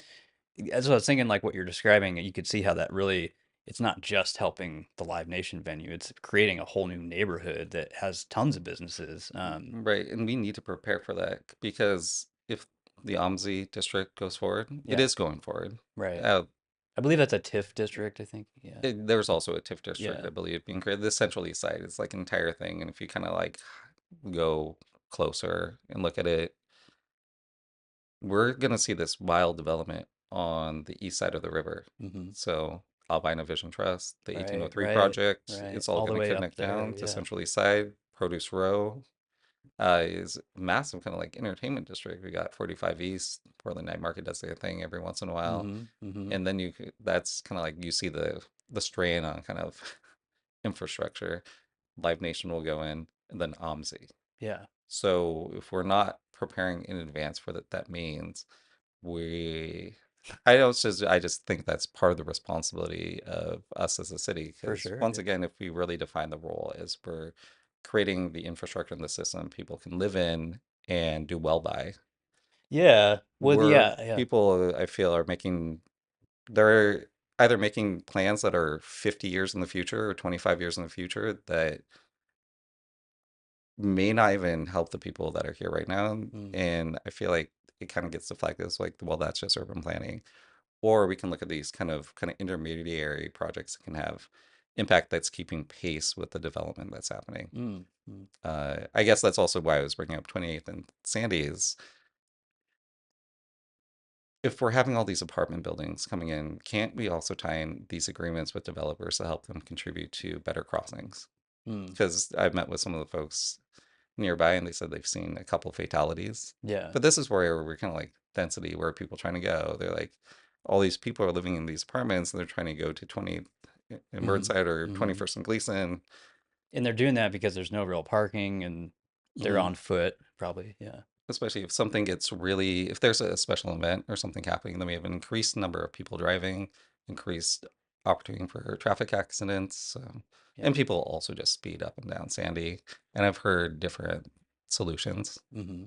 But that's what I mean. We can tie development into local infrastructure because it makes sense for also those apartment buildings because it increases livability for them. Yeah. But I just Quality feel of like life. this is what we're seeing right now. Like once again, we're in a find out era of every budget decision that was made preceding the current city council and the future city Yeah. council. Yeah. And they have to be incredibly unpopular because they have to look at things that they need to cut. Yeah.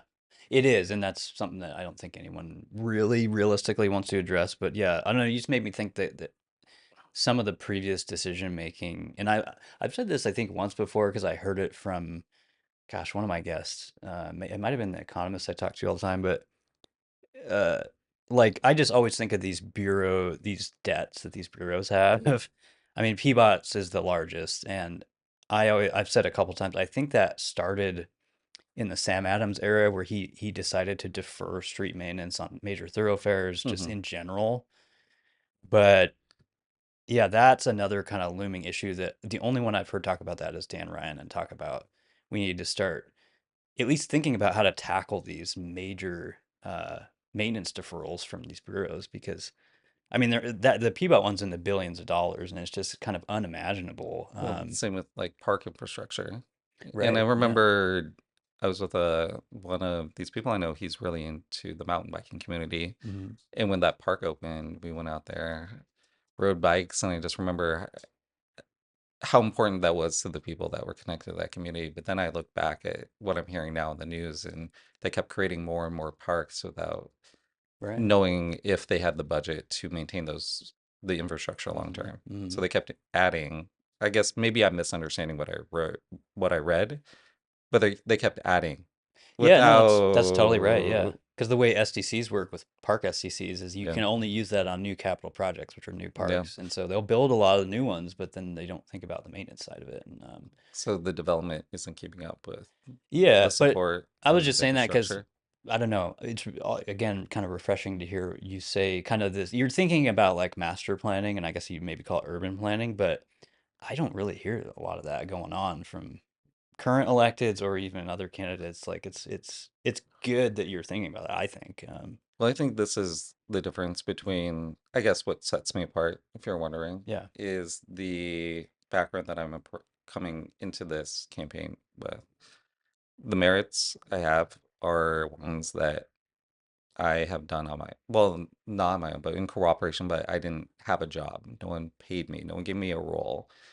But people had to see outcomes before they trusted me to do something bigger. Mm, So I didn't just suddenly get the city of Beaverton to trust me to produce a night market over there. It mm, had to be incremental. They had to see evidence first that I could execute on these kind of really grand ideas that uh, really required also them to support in a big way as well. yeah. And also looking for the opportunities because when I spoke with them, they said it was actually better for their budget to support an outside party to produce an event there than to produce it themselves. Mm, And that kind of helped with keeping their city active foot traffic and just looking for different partnerships. And I think that's where when you don't have money and you're trying to make things happen in your community, I didn't come from a position, a role in city government where it was a secure job. The job was defined. I had to create rules, I had to learn lessons, and I had to be resourceful. And that means I have to go to a very broad mm, mhm, range of people. And I've had to get a broad range and diversity of conversations, but that also means I'm getting a lot of different ideas. And this is where I think if we need the more people we can get into play, the like the faster we can improve the conditions here. Because I think the first interview I did was with a serial entrepreneur that I met back in 2017. And he was like, yeah, there's a lot of people that have been able to do a lot with very little in mm, the city. mm, And I think we need to tap in because we have a lot of solutions oriented folks. I think I do have a stereotype of I think some jobs don't have the same urgency because they haven't been in a position to feel the impact. So maybe the procedure goes a little slower. mm. And Yeah. they're separated from the issue at hand a Right, little right, bit further. Maybe they go talk to people once in a while, but they're so separated. right. Yeah. There's kind of a little maybe siloing or I don't know what you call that, but no, it's all great. I was say, is there anything else you want to say about kind of that community work that you've done and stuff? It's cool that you're just involved with all that. I think it's Well, I think that's what I'm promising to people if elected to city council is that I'm going to take this community-based approach where I've had to do a lot of things in cooperation. I've been very much interested because I felt like I had to create my own opportunities here. mhm, That if we can expand the opportunity for other people to engage with our city and feel attached to it, get to know it, mm, the faster the better. I mean, we have a lot of transplants. I feel also what we're having is we're really feeling that tilt of this massive culture shift. People that can say, well, I'm Portland born and raised, and they're like, well, kind of a unicorn at this point. But yeah. those are still kind of the folks that have been here forever, are still the ones that are in local government making a lot of these decisions. I think Mayor Keith Wilson mentioned being in high school here. He's like, I grew up with Mm, these people. I see mm, them out, you know, yeah. being negatively impacted by uh, houselessness, and that's a driving force for why he's making these decisions. But at the same time, if we're not providing an opportunity for people who've actually lived in different cities, different systems, seeing really community first um, infrastructure, then we're really limiting our imagination to the ceiling that we have right now. Mm, Gotta expand, yeah. For sure. Yeah. and just that's just being resourceful. Yeah. Um, okay. Yeah. Is there anything else you want to mention before I get into these funny questions? Oh, last one. I would say probably the first project I'm going to talk about that I think would be helpful with our budget, Yeah. or just helpful in general, is looking at folks that have come up with solutions. So I live in District 3, Mhm. and I don't have the luxury of being able to choose my job location all the time. And every once in a while, I'll have to take a job where I'm commuting to like almost to Tigard or Lake Oswego. Okay. But that pushes me to go through the train on Southeast Division and 11th, or I'm coming back and getting caught by the train, or I'm trying Oh, to find right. another route, You're talking but about that adds the time. crossing right there. Yeah. Yeah.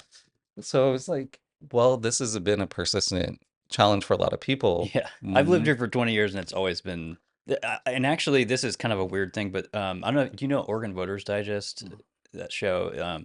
It's by Portland Community Media or the folks that do the city council meetings. I forget what that's called, the studio on MLK, but it's Bruce Broussard. He's a veteran. He's run the oh show yeah, for a long time. PR. We're sorry. Huh? He does PR, right? I mean, he's he's like in his 80s now, but he's run the Mm. show for a long time. He's had it's kind of like this. He'll have candidates on and stuff. But he had a gentleman on there who's like a bike advocate who got killed at that intersection. I believe it Hmm. was there, or it was either there or down by the new sort of the new bridge cross. I forget that the Over by the OMSI Bridge, the really yeah, cool it was looking. one of those Mm. two crossings, and so yeah, I could see how it's also maybe a safety thing. It's absolutely a safety thing. Yeah, So it's also a budget thing as well. So I met with somebody who's been working on this app called Train Snap.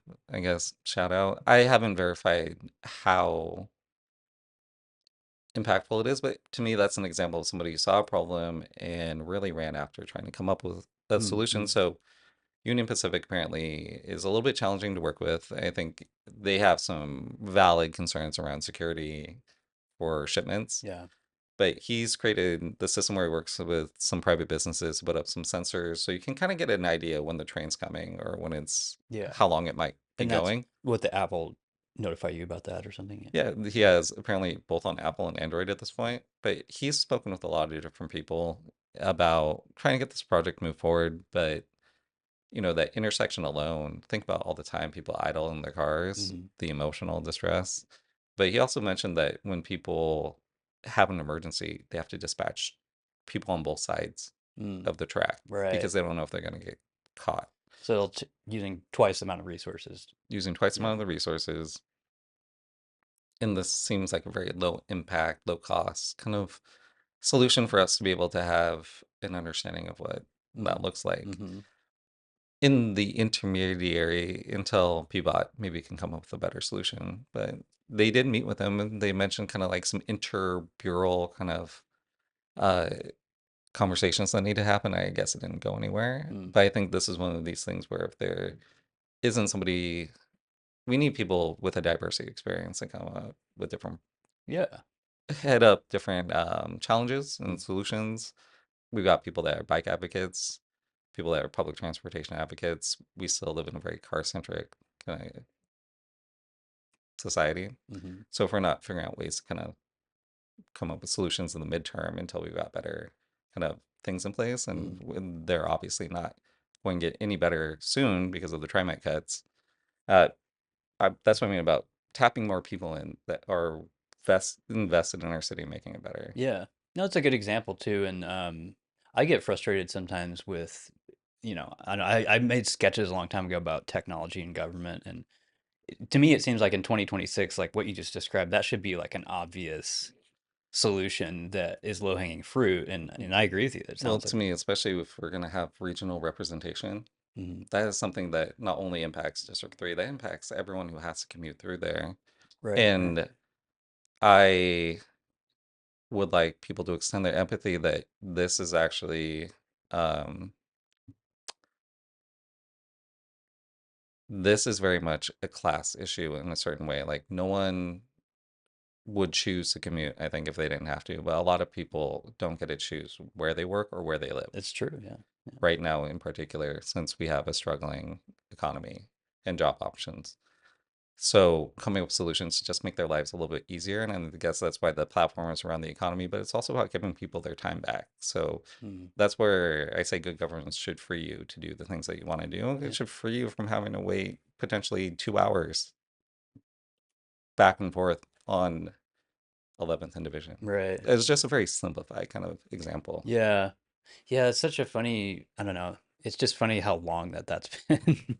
That crossing, I can remember so many times waiting. That one and also the NATO train, I've got caught on that a long time. I remember when I was interning on the show Portlandia, I had to be on set at 7 a.m. like pretty much every day. And I got caught by that train and I was like, I don't know if I'm gonna make it. I think I maybe barely made it, but it's just yeah, and I think even back then and now, like you said, it's just unannounced. Like you don't really know. Yeah. Maybe there's regular Yeah. crossings, Maybe but it's going to go quickly through, or maybe it's yeah, going to or go maybe and it's a do the whole long thing where it goes train. back and like Yeah, hitches and just stays there yeah, forever. yeah. But it's also some of those agreements where you can even walk back from that and look at ordinance around like quiet zones Mm-hmm. or zoning. I guess that for me, it's to get clear on which things is it an ordinance, is it a zoning thing, Mm-hmm. and also the infrastructure that needs to take place. So there needs to be improvement in crossings before you can kind of put that into play. So even like Mm-hmm. sound pollution.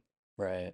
So, Just thinking about all that stuff. but Yeah. that's the part about like I would like to present myself, and maybe I'm wrong, as probably someone who's the most active within our city out of anybody who's currently on city council and anyone who may be running for city council. Mm-hmm. Is that somebody described this to me once. He was like, because I think he was trying to get me to go to an event he was doing. He was like, I see you pull up everywhere. I was like, I kind of do. So, Well, it's a good quality to have as a candidate for sure. To know what's going on. Okay, yeah. Is there anything else you want to say? I was going to ask in the budget line, this is kind of becoming an issue with some candidates of whether you would tap into PSEF funds for some of the stuff we maybe even just talked about. But I'm curious how you I view think that. first I need to first I need a greater understanding of what PSEF is being applied to. And I think this is what we've seen is that PSEF has been tapped into, I think, by almost every bureau Mm, at this point. Since it's kind of you can make an argument that's applicable kind of across the board. yeah, you I could. Yeah. just think that we need to take another look at I would have to take a look at PSEF and make sure that it's clearly identified what it was created for Hmm. and Adhering to that adhering to it law or whatever. Yeah. and making sure the impact that was described is happening because maybe it needs to get reevaluated. And I think that's something about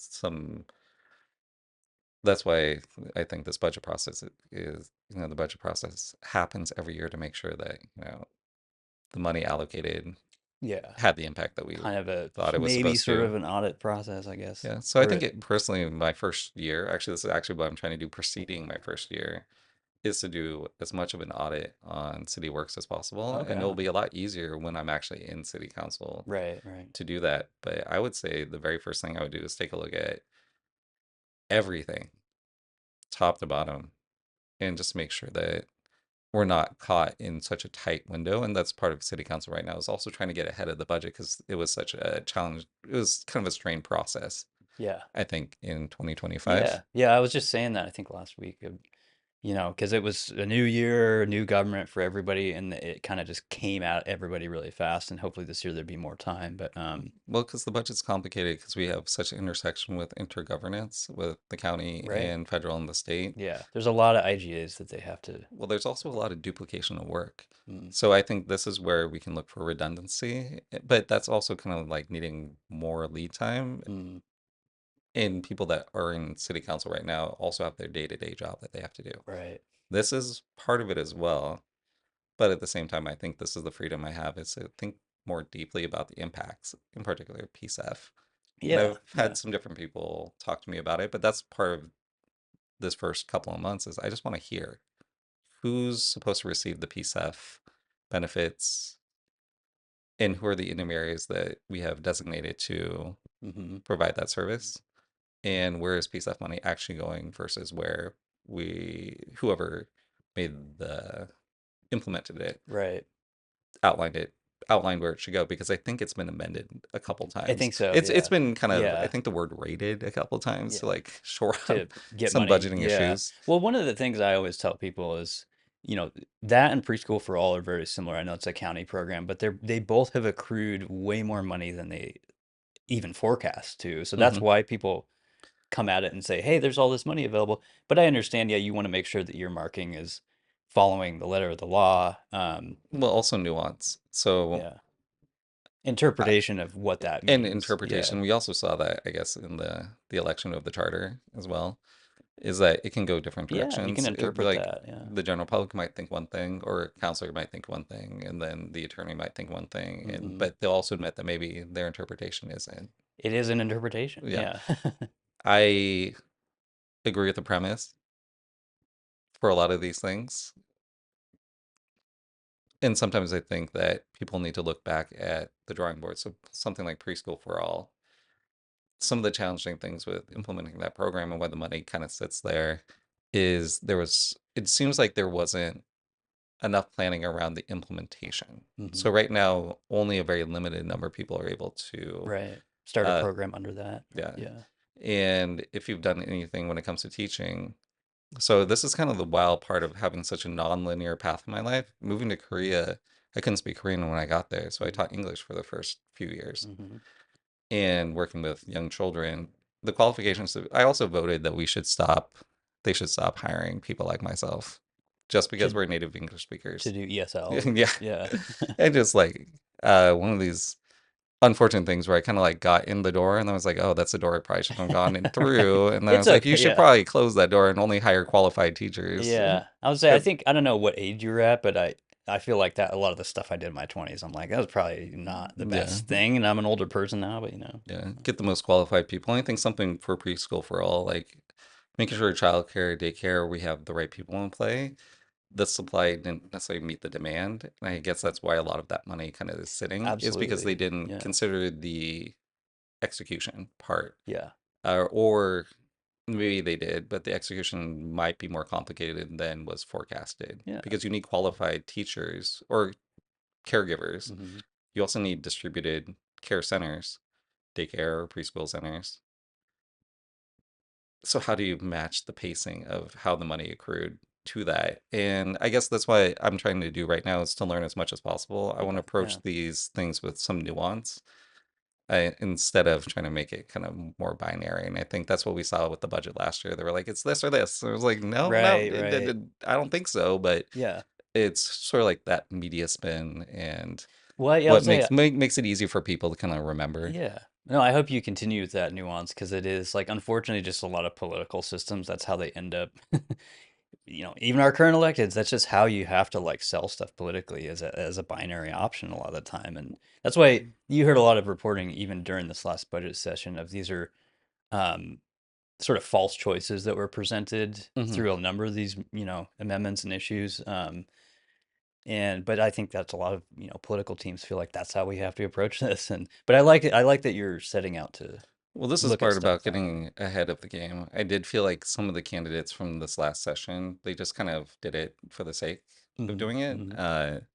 And maybe they hadn't considered all of the different facets of the job Yeah. and the implications of what it means to be in the role when it comes to the budget is where city council gets to exercise its Yeah. greatest influence. Totally. I was say you could argue that's maybe the strongest power that they have throughout the year. I would say it's the second. Yeah. The second After is just legislation. Right. the maybe first. Second. No, first I think is actually just being in that position. Hmm. And I think that's what I'm going to try to demonstrate as I shadow what this role means is I actually get a lot more leeway to get things done, I think, right now as somebody who's campaigning to be in city council. But I'm watching the way that Keith Wilson utilizes his position to uplift different businesses. Hmm. And sometimes I feel that for right or wrong. It is interesting because he gets prioritized. I think he designates some things as official city events in his capacity as the Right, mayor, right. but where he goes, he even has something on the government website that you can have him show up at your event or something. Mm-hmm. But his presence draws media attention. And I think somebody else remarked that what you pay attention to, the media, you get better access to media than the average business owner opening like the next, Absolutely, yeah, you yeah. know, bubble tea shop or, you know, they have to know somebody. But you're Mm-hmm. already being scrutinized anyways, so you might as well take that scrutiny and put it towards some projects or some issues. But I'm also trying to figure out what the ethics around that look Mm, like mm-hmm. and what the procedure. So those are things like once again, this is such new territory, and I just want to make sure that I can get as much advance notice and education as possible. But Yeah, I do yeah. feel like that is actually where they wield the most power is when they It's a lot, yeah. well even this process of I guess that's where the election of the president for city council is because the news was like right on them. But during that period of time where they were making their testimonies, they could bring up any issue that they wanted to. Mm-hmm. Which is why a lot of stuff got highlighted. And then they gets Yeah. highlighted in the news. So Well, this is where you as a public figure get to advance certain issues that you may not be able to advance through bureaucratic process. yeah. Well, I was gonna say, one thing I learned recently that kind of blew my mind is, like I said, I've said a couple times in this conversation, I talked to a lot of local leaders and electeds from across Oregon, and most city councils in Oregon have a what they call goal setting before they do the budget. And I just learned recently that Portland doesn't have anything like that. And I believe Dan Ryan's trying to pass something like that now. But I was just like, really? Like, maybe that's why these budgets already have been such a disaster. But it's just stuff like that. I'm always just blown away that like that wasn't spelled out in the charter. And I know they're sussing it out now and trying to figure that out. But it's Yeah. like, I because think like you said, the budget is a large part of their power, and basically what it does is set the priorities of the city for the year. yeah. And if you don't have some sort of goal setting mechanism before that, you're gonna have these battles, these intense, heated battles every single Hmm. year. So, but anyway, I just learned that it wasn't part of the current council, and Well, maybe it will be in the future. But I think our council also is very different than other city councils. I believe Beaverton City Council is an unpaid position. yes, and And I actually, think the way that they approach the job has to be more efficient yeah, because it isn't their fault. They are yeah, not yeah, able yeah, to yeah. apply the same time against the problems that they're Right. facing. It was something I was gonna bring up in here because people have given me shit basically for saying, I did a public records request this year and got all of the staff offices budgets and how much their staffers get paid. And one of the reasons I I would did, actually love to see that. yeah, I'll send it to you. Yeah. Yeah, I have them all and I made graphics for them and stuff. But Yeah. one of the reasons I did that is because most municipal governments in Oregon are unpaid positions, including the mayor for a lot of these. And so I don't agree that Portland should be like that. I think we're like the biggest city in Oregon, but I do think there's a sort of a compromise that needs to be made there, or just some addressing of like, if we're paying folks that much money, why are unpaid folks in other municipal governments way more efficient? And it Well, fascinates me as to why. even before this current council came in, I produced events here within Portland, but some of the kind of like the rules led me to seek support from the city of Beaverton. Once, like it made sense for different reasons, geographically, higher density of kind of Yeah, Asian American community. yeah, The infrastructure that was there actually allowed for a much more complete experience. But at the same time, it gave me an opportunity to work with a different set of yeah. rules. It's Uh, always interesting to see to me anyway, how other cities operate like that. yeah. So I think we can take some really good learning examples from a lot of other cities and figure out the best way they apply here. I I think that's once again it's that kind of nuance. It's like, yes, the city was able to do it this way, but their population is like yay big. Mm-hmm. Or the city it's sort of like they're looking, I think, at LA or somewhere else where they're also looking at expanding their city council, the number because their population grew. Right. Right. So what adjustments have to be made around this? It is interesting because once again, the benefit is to be outside of city council and just scrutinizing. Yeah, yeah, yeah, Right now, kind of the differences between when they headed up bureaus yeah. and now that they have to work as like a cooperative, kind of more legislative body Hmm. that provides oversight. Yeah, But yeah, I it's think a lot most different. people would want to make sure that their city councilors are being responsible with the money that's being Hmm. I just, entrusted to them. And I think I just don't want to get in there personally and make anyone have a question mark about what I'm up to. yeah. No, that's good. Yeah, And that's the accountability for myself is to set those kind of ethical kind of guidelines for me. Maybe I'm basing that also what I'm observing right yeah, now yeah. that have made people concerned. Yeah, And then it's I'll take that and say, hey, I probably shouldn't do this or this. right.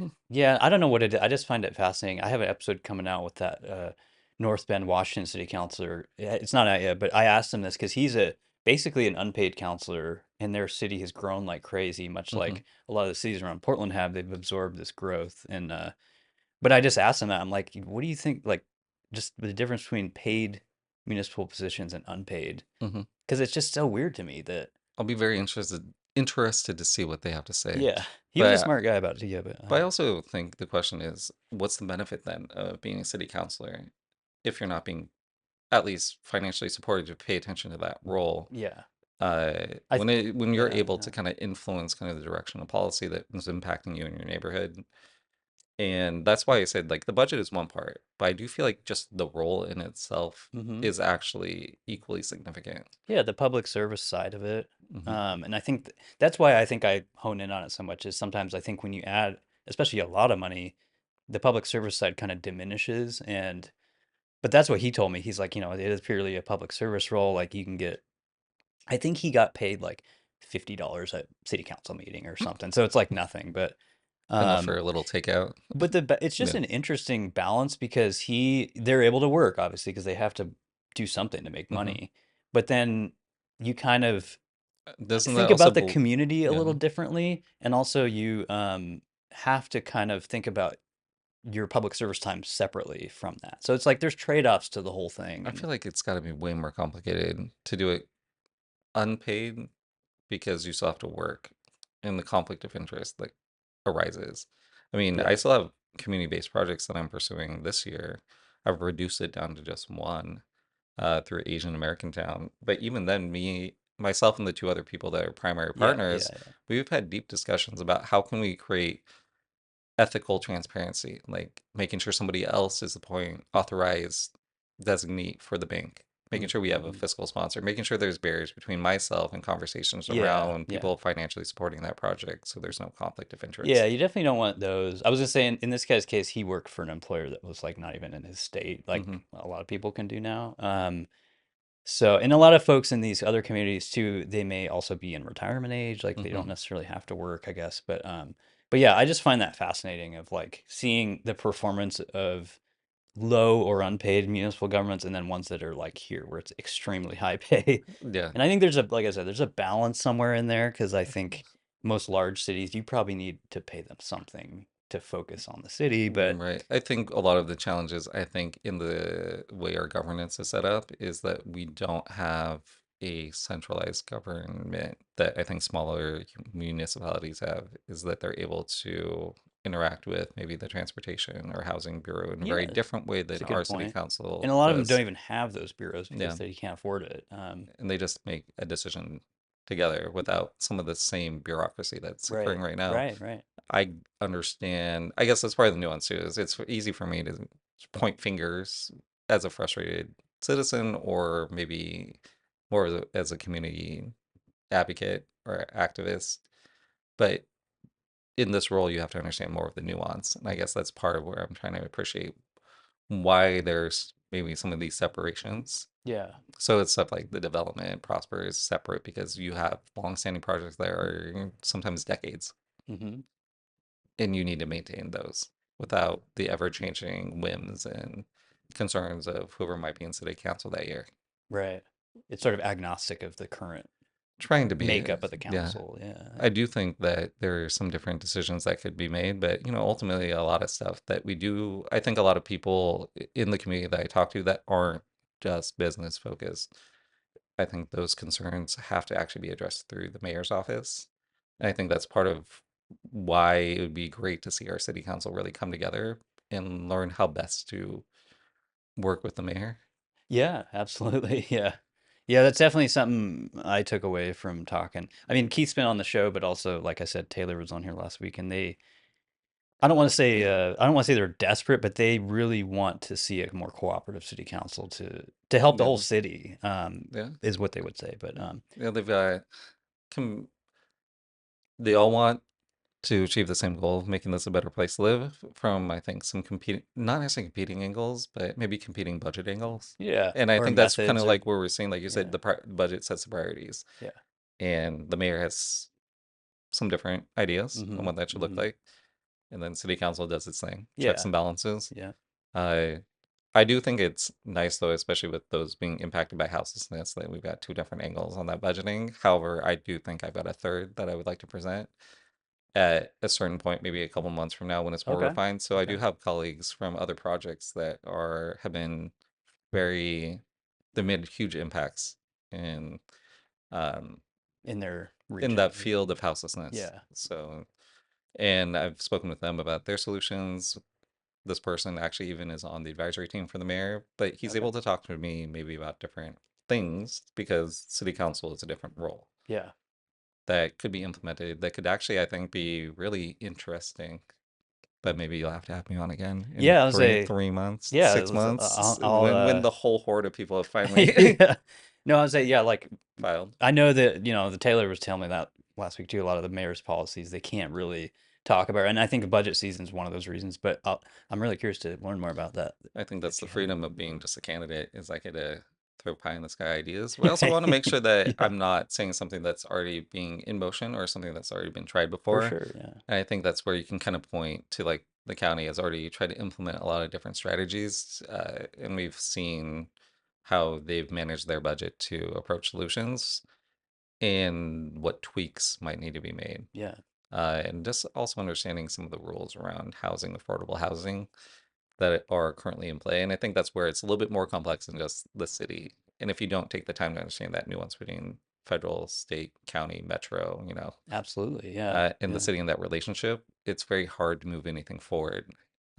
But I think if you're in a smaller town, smaller municipality, it may be easier to yeah. negotiate. You No, also probably have less to work with. right. Absolutely, you do. Just But yeah, you're right. It's like one thing.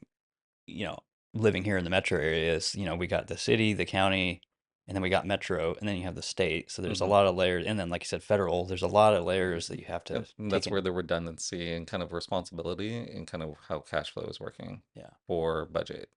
So I think actually one of the takeaways I have from that conversation as I look deeper into it is really defining that role between the city and the county. absolutely. And Yeah, until yeah. I think that intergovernance agreement gets really rock solid, we're gonna keep overlapping with some Mm-hmm. of these costs that don't have to. But that's once again like I'm watching how the current city council is, so I'm trying to learn from them and what they're seeing because there's 12 of them. Yeah, 12 of them plus all their kind of their aides that are yeah. looking into this.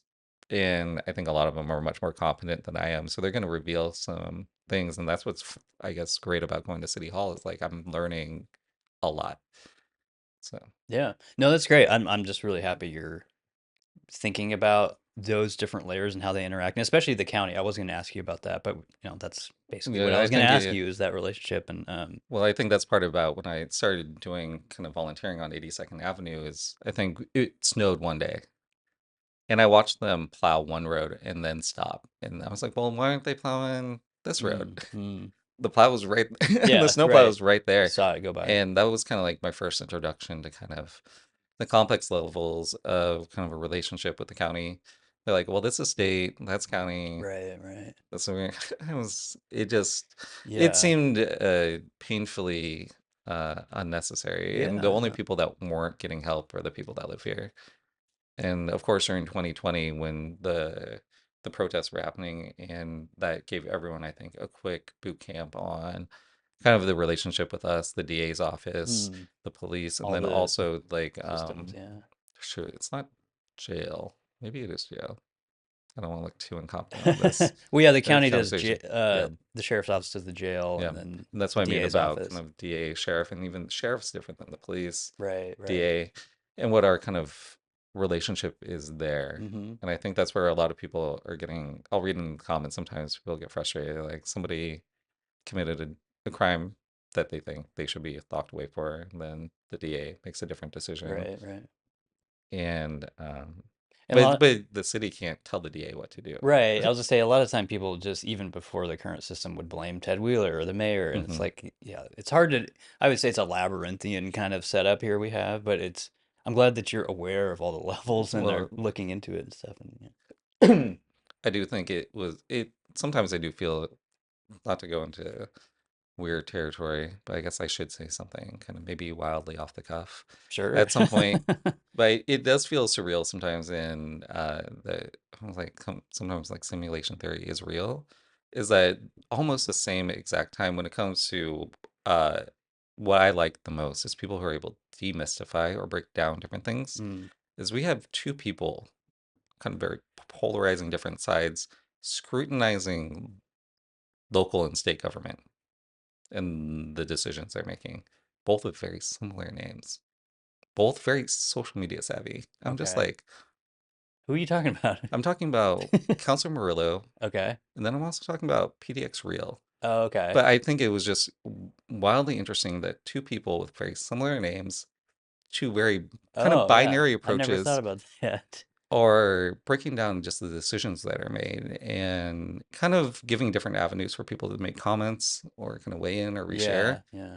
And I think that's kind of what we need more of, is more variety of voices that are able to kind of take a look at what's happening right now and then break it down for the public to understand things like, well, why did this restaurant shut down? And then what happened to it? What happened to, like you said, it's not public knowledge now because it's no longer a Mm, headline mm. about the changes that were made. Yeah. And just to really understand what that was about. And I think that's where a lot of people, something will happen. People are like, what? Right, yeah. What happened here? No, that's funny. I've never even thought about that. People bring kind of like you were saying earlier about people warning you to be on this podcast. People lump me in with certain folks like them, like PDX Real, and I've never said it on an episode in here, but I purposely distanced myself from them a long time ago because they're a team. A lot of people don't know it's a husband and wife, and the Hmm. husband has had some very serious child sex crimes against him, and so that's why Pretty bad. Yeah. I don't talk to them, Yeah. and I don't even agree with them and all that stuff. So, but that's an interesting. I've never thought about that, Well, it and I just, agree with you as to offering different perspectives there, and stuff. yeah, it's an outlet for different people to talk about. And I think that's kind of the morality side of a lot of these things that kind of gets entrenched into, it's all kind of bundled together. Yeah, So, yeah, but I just thought it was just fascinating. I was like, oh, all these people, because I think so many people are frustrated by local governance in how people are spending money, that it's people saw the opportunity, or maybe they also are frustrated, so they're learning too, and they're just yeah, kind of like, yeah, yeah. well, if I'm learning about this stuff anyways, I might as well try to break it down for some Yeah, no, people. I get what you're saying. It creates these other kind of personalities Hmm. that do that. I do think some of that too is a lot Like of pundits, yeah, and a yeah. lot of that's what I try to avoid of like, I never wanted to start a thing that's just purely like rage baiting. And I always Hmm. tell people I didn't create this to just argue with Right. people. I mean, that's probably why you didn't see much of my involvement with that restaurant after I kind of got pulled in, because I just Okay. stopped. Yeah. I was just trying to do some advisement in the background Yeah, yeah. on kind of how to maybe turn that attention into something positive for For them. sure, yeah. Okay. Let me get into some of these funny things unless there's anything else you want to mention. Oh, Um, wait, last thing. yeah. Yeah. I think we've got a wildly kind of underrated, once again, makers community here. Mm-hmm. I think people need to start looking closer at kind of how we can look at our community beyond just kind of footwear. A Yeah. lot of really interesting apparel stuff. I think I've seen like a dozen new fashion shows pop up this last year. Mm. But I was talking with the folks that just opened Kinship. Okay. It's a makerspace, and it's kind of like an interesting kind of post grad kind of launching point. And I think that's the last thing that I want to talk about, kind of using this campaign opportunity, kind of highlight the things that are happening in District 3. but also maybe talking about different ways that maybe private partnerships could invest more into these things that are happening in the city. Yeah. I know that they did say that they've spoken to some universities, but it's one of those things about kind of like where does the responsibility end? We do have a lot of people getting through the education system and then finding themselves in a really bad job market. Right, right. So if all those spaces continue to invest in maybe just that post grad area, Mm-hmm. then that creates a better foundation and also an attraction point. So if they've got a makerspace, they can expand to also have a fabric. They can also expand to have manufacturing. Mm-hmm. And it's kind of these things that could be a seed that could grow. Yeah, And yeah. this is why I'm getting excited about it, because this is kind of what kind of keeps me moving and kind of keeps my kind of like allows me to create my focus on different things. I'm like, Yeah, what can we grow here? I This like that. this is here. This person invested. It's not a speculative project. It's already happening, Yeah, it's a real tangible and they thing put and it's skin in the game, and it yeah, can grow. yeah. So I really would like to kind of just highlight those things, really maybe encourage our development agency to start taking a better look at what projects they invest in and which projects can kind of be homegrown and kind of keep people here and Yeah, be yeah. ultimately also not just for people to have a job, but they're also tourism attraction points. Mm. Yeah. Because they did mention that, some of the reputation we have still is that if it's made in Portland or made in Oregon, it's high quality. I could yeah, that makes sense to me. And, I during my project with the bigger Asian festival that I produced, is even I think Senator Ron Wyden's team like reached out to me because they had identified that makers are Oregon's bounty, Mm, mm.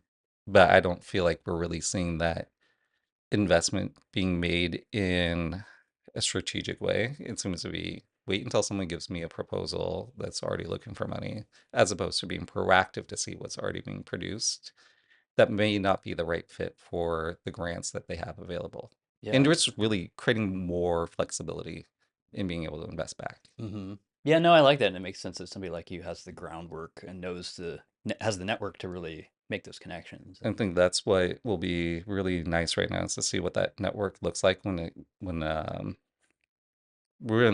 really able to start flexing what the capacity could look like if there was just a little bit more attention paid to it. yeah. Yeah, and the way I see it too, all that stuff, like you said earlier, helps the local economy, and that's Mhm. really I think we need to focus on, which is great. Um, all right, I'm gonna go through some of these. Some of these are left over from yesterday, so I'm sorry if these are totally wacky, but I'm guessing you don't do Zen. Do you know what Zen is? Is it a chew? Yeah, it's like those packet things. I just try to keep up a little bit with what people are interested in. No, I don't. Okay, I'm guessing. I guess No. you wouldn't. Do you like Doritos or Takis, the chips? Cool Ranch, but I'm just a product of my era. But I avoid Okay, snacking these days because I've gotten older. yeah. Um,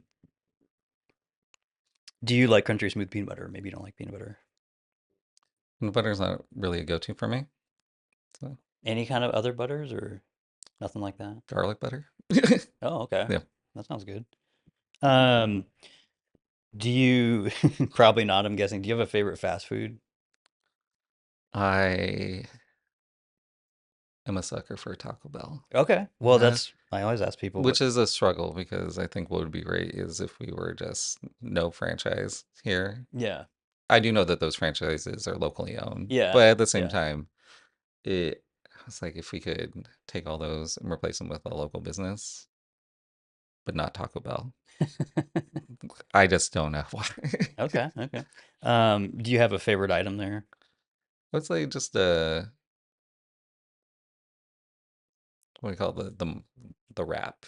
The regular burrito? No, Or just a wrap? the Oh, is it wrap.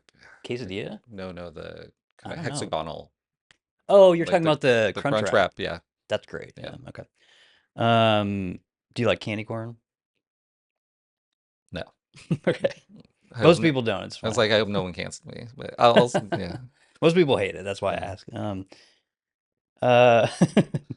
I don't know. Maybe I'll skip this one. I actually didn't ask this guy yesterday, but I wrote down toilet paper or bidet. I know that's a little I would say toilet paper. okay. It's just more versatile. Okay. Yeah.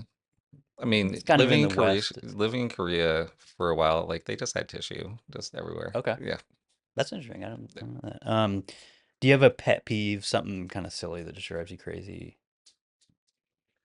I think this really also helped me with the decision of quitting my job.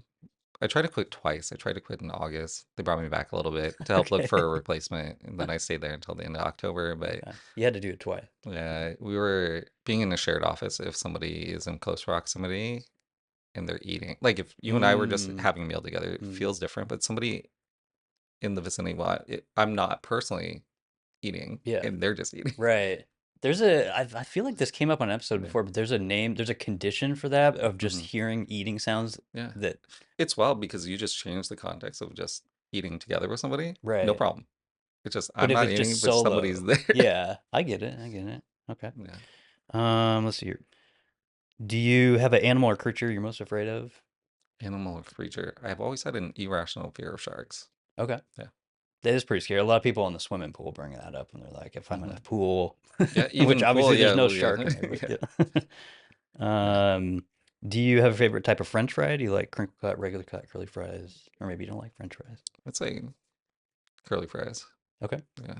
I like curly fries too. Curly fries, the kind you get at a school. Oh, okay, like the Those ones, cafeteria yeah. style. Cafeteria style curly fries Okay. are I don't really know if I've good. ever had that. Yeah. I'll have to check that out. Maybe I'll Google it. Let's say you're getting ice cream somewhere like Salt and Straw. Do you go regular cone, waffle cone, cup? Regular cone. Okay. Yeah. Is there a go-to flavor, or do you like to try something Simple, different? Or but normally it's just like strawberry. okay, Yeah. I like strawberry. Something berry. Yeah. Are you a sampler? Do you like to get the little wooden spoon and sample stuff? Or Occasionally. It depends on kind of how long the line is. okay, But yeah, it's one of those things where I had to adjust to culture living abroad. And it's you don't want to inconvenience people. in Korea, for example. Yeah. Yeah, no, that's funny So then because I feel like I came back here and I do feel like that's not necessarily the it's a forefront. little different. Yeah. Yeah, no, we were talking about this yesterday, and me and the guest that was on here, we're very much like we don't send food back if there's something wrong, Hmm. and I'm the same way. Even if there's like one person behind me in the ice cream thing, I'm not going to sample it Yeah. because I don't want to make them feel bad or wait or whatever. So, but it's funny. Um, let's see here. Do you have favorite sushi roll? Do you like sushi? Do like sushi. So my sister actually owns a sushi restaurant. I Oh, guess I nice. should shout it out. I don't Yeah, know if shout it that's out. Yeah. inappropriate, but she owns Zilla Sake. It's Okay. on 18th and Alberta. Oh, nice. I'll have to But go check that out. Yeah. yeah, the Zilla roll over there is pretty good. I actually don't actually I'm lying. They do only omakase now. Okay. So they switched their menu over. What does that mean? I don't even know what that means. Is Uh that the it's type of sushi or? it's a set menu that Oh, comes gotcha, out. gotcha. It So doesn't rotate yeah, out. they So, kind of prepare as you're okay. eating. But I'm a sucker for a good California roll. Okay. Yeah. Fair enough. Yeah, shout out to that place too. Yeah. Just got a couple more. I always ask people, do you believe in aliens, Bigfoot, or ghosts, or anything like that? Or Believe in, let's say the universe is too big for there not to be aliens. Have they visited us? Yes or no? That's up for debate. okay, fair enough. Yeah, we kind of just did this, but is there any other local business or restaurant you want to shout out? Local business or restaurant. I guess in D3, it could be anywhere, I guess, In really. D3, I would say this is a chance for me to do a campaign Sure. Yeah. kind of conversation is what I'll start doing. And if you maybe not probably starting around February, mid-February into March, Uh, a lot of the people do constituent coffees or they meet with Yeah. people in Yeah. the district. We have over 30 different pizza restaurants here. Really? Like I live right near Baby Doll Pizza, Oh, yeah. Ken's Artisan. There's another pizza spot that opened up further kind of north on shoot, 28th Avenue. Mm, But I'll start posting a schedule of the different places where I'm just gonna go grab a slice and if people want to come have a chat with me. that's a great idea. They Pizza's cover like a universal thing Yeah, usually. Yeah. and they cover all different districts, and I'm excluding fast food as well. So I'm still on the fence whether or not to include like food carts that serve pizza. Hmm. But you've got one over in Cartopia, Cartlandia. The The one on one, yeah. 82nd. No, Or the one. They're very similar names. The Hawthorne one? The one next to Hawthorne or Oh, something. across the street. Yeah. Yeah. But there are a lot of different pizza shops. So I think the criticism is people are like, oh, you can't eat and pay attention. So I'll work on those skills as I'm talking with people and see if I can eat pizza and hear what they have to say at the same time. I think that's a great idea because, like I So said, I think everyone it's universally loved, and even if you have dietary stuff, you mhm. usually get like vegan pizza and stuff like that. And It so was so wild to me. There's another one on Belmont as well. So I'm close to so many pizza restaurants. So these are kind of like the wild things when you like look at why are there so many mattress stores? I'm just like, how could there be this many pizza spots people love pizza close to too. me? And Yeah. who's buying all this pizza? Same with like Thai restaurants. I was like, there can't possibly be this many. Oh, shout out. I did talk with Nan from Mestizo. Okay. She also owns Nora and she owns Fayatai, Nora too, but Mm, she owns three restaurants in District 3, nice. very close, and she's also been instrumental in helping other people open theirs. But this is what I'm doing once again. I'm reaching out to people that I already know that feel comfortable talking to me. I'm trying to expand who's open to talking with me about what's happening because that's the only way to kind of grow my understanding of what's happening in Portland because everyone's coming with their own personal reality, Hmm. which is valid. It's real. It's the most important thing for most people is what's happened to them that Yeah. day. Yeah. In the uh, more conversations I can open up, the better. And that's part about my plan for the pizza shops is I think it's I'll great. go grab Yeah. a slice of pizza. I don't know if I can consider it. I think it's side street. Mm, They serve pizza there. I was like, do I want to include that? But that is maybe too many pizza shops in the same yeah. neighborhood Well, because I think it's a great idea. Like between that and coffee, I mean, pizza seems like a hmm great solution. And I think that's a great way to do outreach too. I was gonna say, like one thing I always bring up on here is where I'm at in District 3 is very much kind of like on a border of what I would say underserved areas of District 3 and ones hmm that are have been really well served. And so I think having a variety of spots where you can meet with people like that is great because I just always try to speak the gospel of like where I'm at out here is just very different from like where Reed College is, for example, or some of these really absolutely. nice areas. And so I think just hearing from everywhere in District 3 is great. One thing that's taken advantage of just my natural interest in going around. My focus before this was obviously trying to understand the local Asian American community. Yeah. That meant I was primarily going to Asian owned businesses and restaurants, and that's kind of where my focus was. Mm-hmm. But this time I can change the focus to just apply broadly to District 3. Fortunately, there are a lot of Asian owned businesses that are in District 3, so I've already been able to go by and check out a lot of them. But this helps kind of expand kind of like where I'm going because every place is wildly different. Like coming down here, you can see like there's still unpaved roads, Yeah. but everyone knows that 82nd has unpaved roads. So they'll Right. talk about East Portland, but they also won't talk because they see it because they're Right. going Right. from probably where they live where there's sidewalks and everything. Yeah. They're And I going think over there to check something out. and as a district, they probably have more, but I think, like you're right, people, and that's why I talk about it. People forget that District 3 has miles of unpaved roads and hmm no sidewalks where I'm at out here. And so it's, yeah, it's like, it's just important, I think, to And that's highlight part that. about just also just having fortunately been able to spend 9 to 10 years here, where primarily because I was trying to figure out what my place was in Portland, is it just sent me all over the place. Mm, I even had for one of the program series I talked with the pedestrian director of pedestrian traffic okay.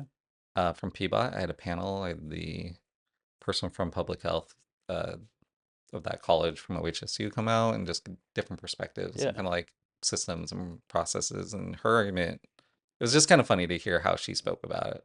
Interesting to hear how she spoke about it. But yeah, there's that over there. People just know what they see. And Right. I guess Right. that's my job right now is to see as much as possible Mm-hmm. and hear as much as possible because yeah, that's an identifiable challenge that's been persistent. But so is here. Mm-hmm. So is Coley in different areas. Yeah. Yeah. But that's district, I think, too. So Mm-hmm. Mm-hmm. No, it's hopefully, great. hopefully they can advocate for those. But that's the thing. I think that's how I see those job. Be accessible, be knowledgeable, be an advocate for your regional challenges, and see how that pairs up with what's happening in the other districts. Mm-hmm. So if we're talking about roads that need to be paved, like the miles of roads that need to be paved, may not be a District 4 issue. May not, but it still might be maybe a marginal issue for District 2, but it's definitely an issue for District 3 and where we butt up against District 4 or District 1. One. Yeah. Yeah.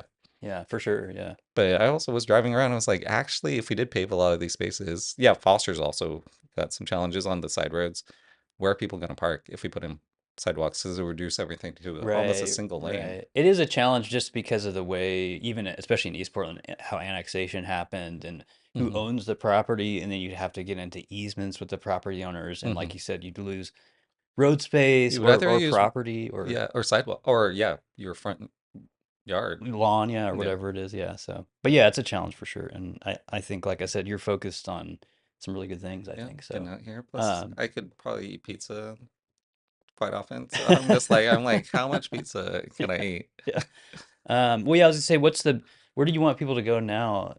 Is your website? What's the best place for So right now, supporting I'd you? say my website, tomforpdx.com. That's just spelled out Okay. FOR, FOR, yeah. or the same for my handle online, and you'll start seeing me going around town advocating and starting to really kind of pull the thread to figure out if there's a challenge that's happening, what's the roadblock to it getting fixed, or taking a look at things like the Arletta Triangle Hmm. or the Ankeny Rainbow Alley, things that have been really successful that have helped kind of improve the conditions for communities that we could maybe replicate. Yeah. So, Kind of like neighborhood incubators mhm, sort of things, or yeah. yeah. I mean, Um, downtown, I think, has basically the entire city government promoting it. And I yeah, yeah. think, this is just nice. I get to talk about a place that I live in, and I really like what's happening over in District 3. It's still very you'll get some really kind of like polished features every once in a while, but it still feels very what I thought Portland would be like. Yeah. Yeah. I heard someone the other day saying it's probably there's like the most activity in District 3, which I We have the tend to highest. agree with. It's I a large district, but Yeah. yeah. I think I bumped into Max Steele and I was like, we have the most people. But he did argue that his neighborhood might be have the most folks in it. But Mm, District 3 is, I think Sandeep Bali also mentioned that, we have the highest density. I consider if you take a look at how District 3 is, we actually are the centerpiece of Portland. mm, Because if you kind of butt up against I-84, yeah. we are kind of like that middle ground between I-84, 205, Hmm. the river. We're very central, and it makes sense that we have this huge density of people who live in apartments and people who live here, Yeah. especially in like the Buckman and the Kearns Hmm. area, and that's really right there in the Yeah, you middle. had those major thoroughfares, Hmm. Belmont Division, Yeah, and and all those. it's appealing to people, I think, also in apartments, and that's what people are describing as the livability part. It's like you live here, you hop on I-84, you're 20 minutes from everything. If you want to take the bus down Sandy, you're downtown. So, Hmm. Hmm. Awesome. I was just gonna say, is there one thing I'll try to do with candidates is to donate. Like, are you accepting donations now? right, I have an Act Blue set Okay, up. okay, So I did file intent for the small donor program. but that's not going yet technically. Or You have to get 250 oh, right, right. Okay, first okay. before you qualify. But you can still donate through your You can still donate through setup right now. ActBlue Yeah. anyways. I just want to make it clear also on this, and I'm going to be very pronounced with probably my campaign materials, that I want to try to not get influenced by any of the PACs. Mm, I don't want, if they want to support me, great. But I hope they support me because they like what I'm saying. right. I chose to run and made this decision a long time ago. Yeah. Before the charter changed over, I was eyeballing whether or not this could be a possible viability. But when the charter changed over, I thought, here's an opportunity for a more diverse group of people and maybe even someone like myself. I'm not here to unseat anybody necessarily. I feel like I bring a different perspective. So I hope people are donating, supporting me because they like the platform that I'm presenting, Yeah. not because they don't like somebody else. Right. It's No, that like, actually makes I was like, sense. like what I have to say, see if that resonates with you. But I don't want people who think that I just don't want to get pit against any city Right. councilors. Yeah, yeah, I yeah. endorsed one of them for district league because I like the way that they approach the work. I think all 12 are going through growing pains with this new structure. I just would like to be one of these people. Yeah. I think that the perspective I'm going to bring is needed in the composition of 12. It makes actually makes sense because I was going to ask you, yeah, if you if there was one seat you were focused on, but I've said many times, like the way this new election works is Yeah. it's just the top three. So you can't Yeah. even really target one person if you wanted to. I would say the only thing where I do, because I feel like I have overlap with almost all three sitting councilors, Yeah. but I do think that my hyper focus on small business as kind of the touch off point for providing solutions for our city is a little bit different. I think my proactivity is just going to look wildly different when Yeah. I Yeah. campaign. Yeah. Um, I think it is. And what I was going to say is what you said makes perfect sense to me. Like you're not trying to unseat a person, you're trying to unseat like policy I'm that's trying not to add, yeah, there. I'm trying to Yeah. add a different perspective Yeah. because I'm seeing things that need to change. And that makes total sense to me. But yeah, I'm not trying to get attached to anything like the Portland Metro. I don't want PACs who also have like C3 arms also trying to get in Mm, touch with. Well, I'd like okay, let me clarify. I want to be accessible to hear why people are so engaged to try to get these things to happen, hmm. but I'm not seeking their endorsement. Okay. I will Okay. seek maybe some union endorsements Yeah. for people who work for the city because I also want to understand who's executing the work for us, Yeah. making sure they're taken care of. Yeah. Well, even the way you said it before, it makes sense to me. Like you just don't want to be swayed or influenced by Yeah. them. Yeah. I think you can take a look if you look at the Asian American Town project trajectory. There's no influence from any pre-existing Asian organizations. Mm, It was 100% set up to provide opportunity for Asian American grassroots organizers or people mm. who didn't see themselves in the current spaces that were there. And I just want to maintain that. Because you can't even, if you're in a group of three or more people, and you need to make a decision on even where to eat. Sometimes it can get Right. contentious. So I'm just trying to do my best to Yeah. just be a conduit for what's needed Yeah. and being informed on how that works through City Hall. Hmm. So, No, I think it's great. Yeah. And yeah, if you support Tom, go and make a donation. And yeah, I'll say thanks for coming on today. This was a great conversation. You're always welcome back. And maybe you come back and talk about some of that yeah, policy you're working on. yeah, So we'll find out. Yeah, I think it'll be really, really interesting post budget season. yeah, So, absolutely. especially once we see whether or not other people are interested in running for city council. Hmm. Hmm. I know that folks really slipped in there at the end. But I do hope people, if they are going to run for city council, that they're not just doing it for the sake of doing it, Right. and that they understand that we have a pretty competent group of 12 people, everything else aside, and I would like to make sure whoever gets elected has the best interest of people in District 3. Hmm. So, Yeah, absolutely. Yeah, like I said, thanks for coming, man, and I'll have to have you back. yeah, thanks, Andy. Thanks, man.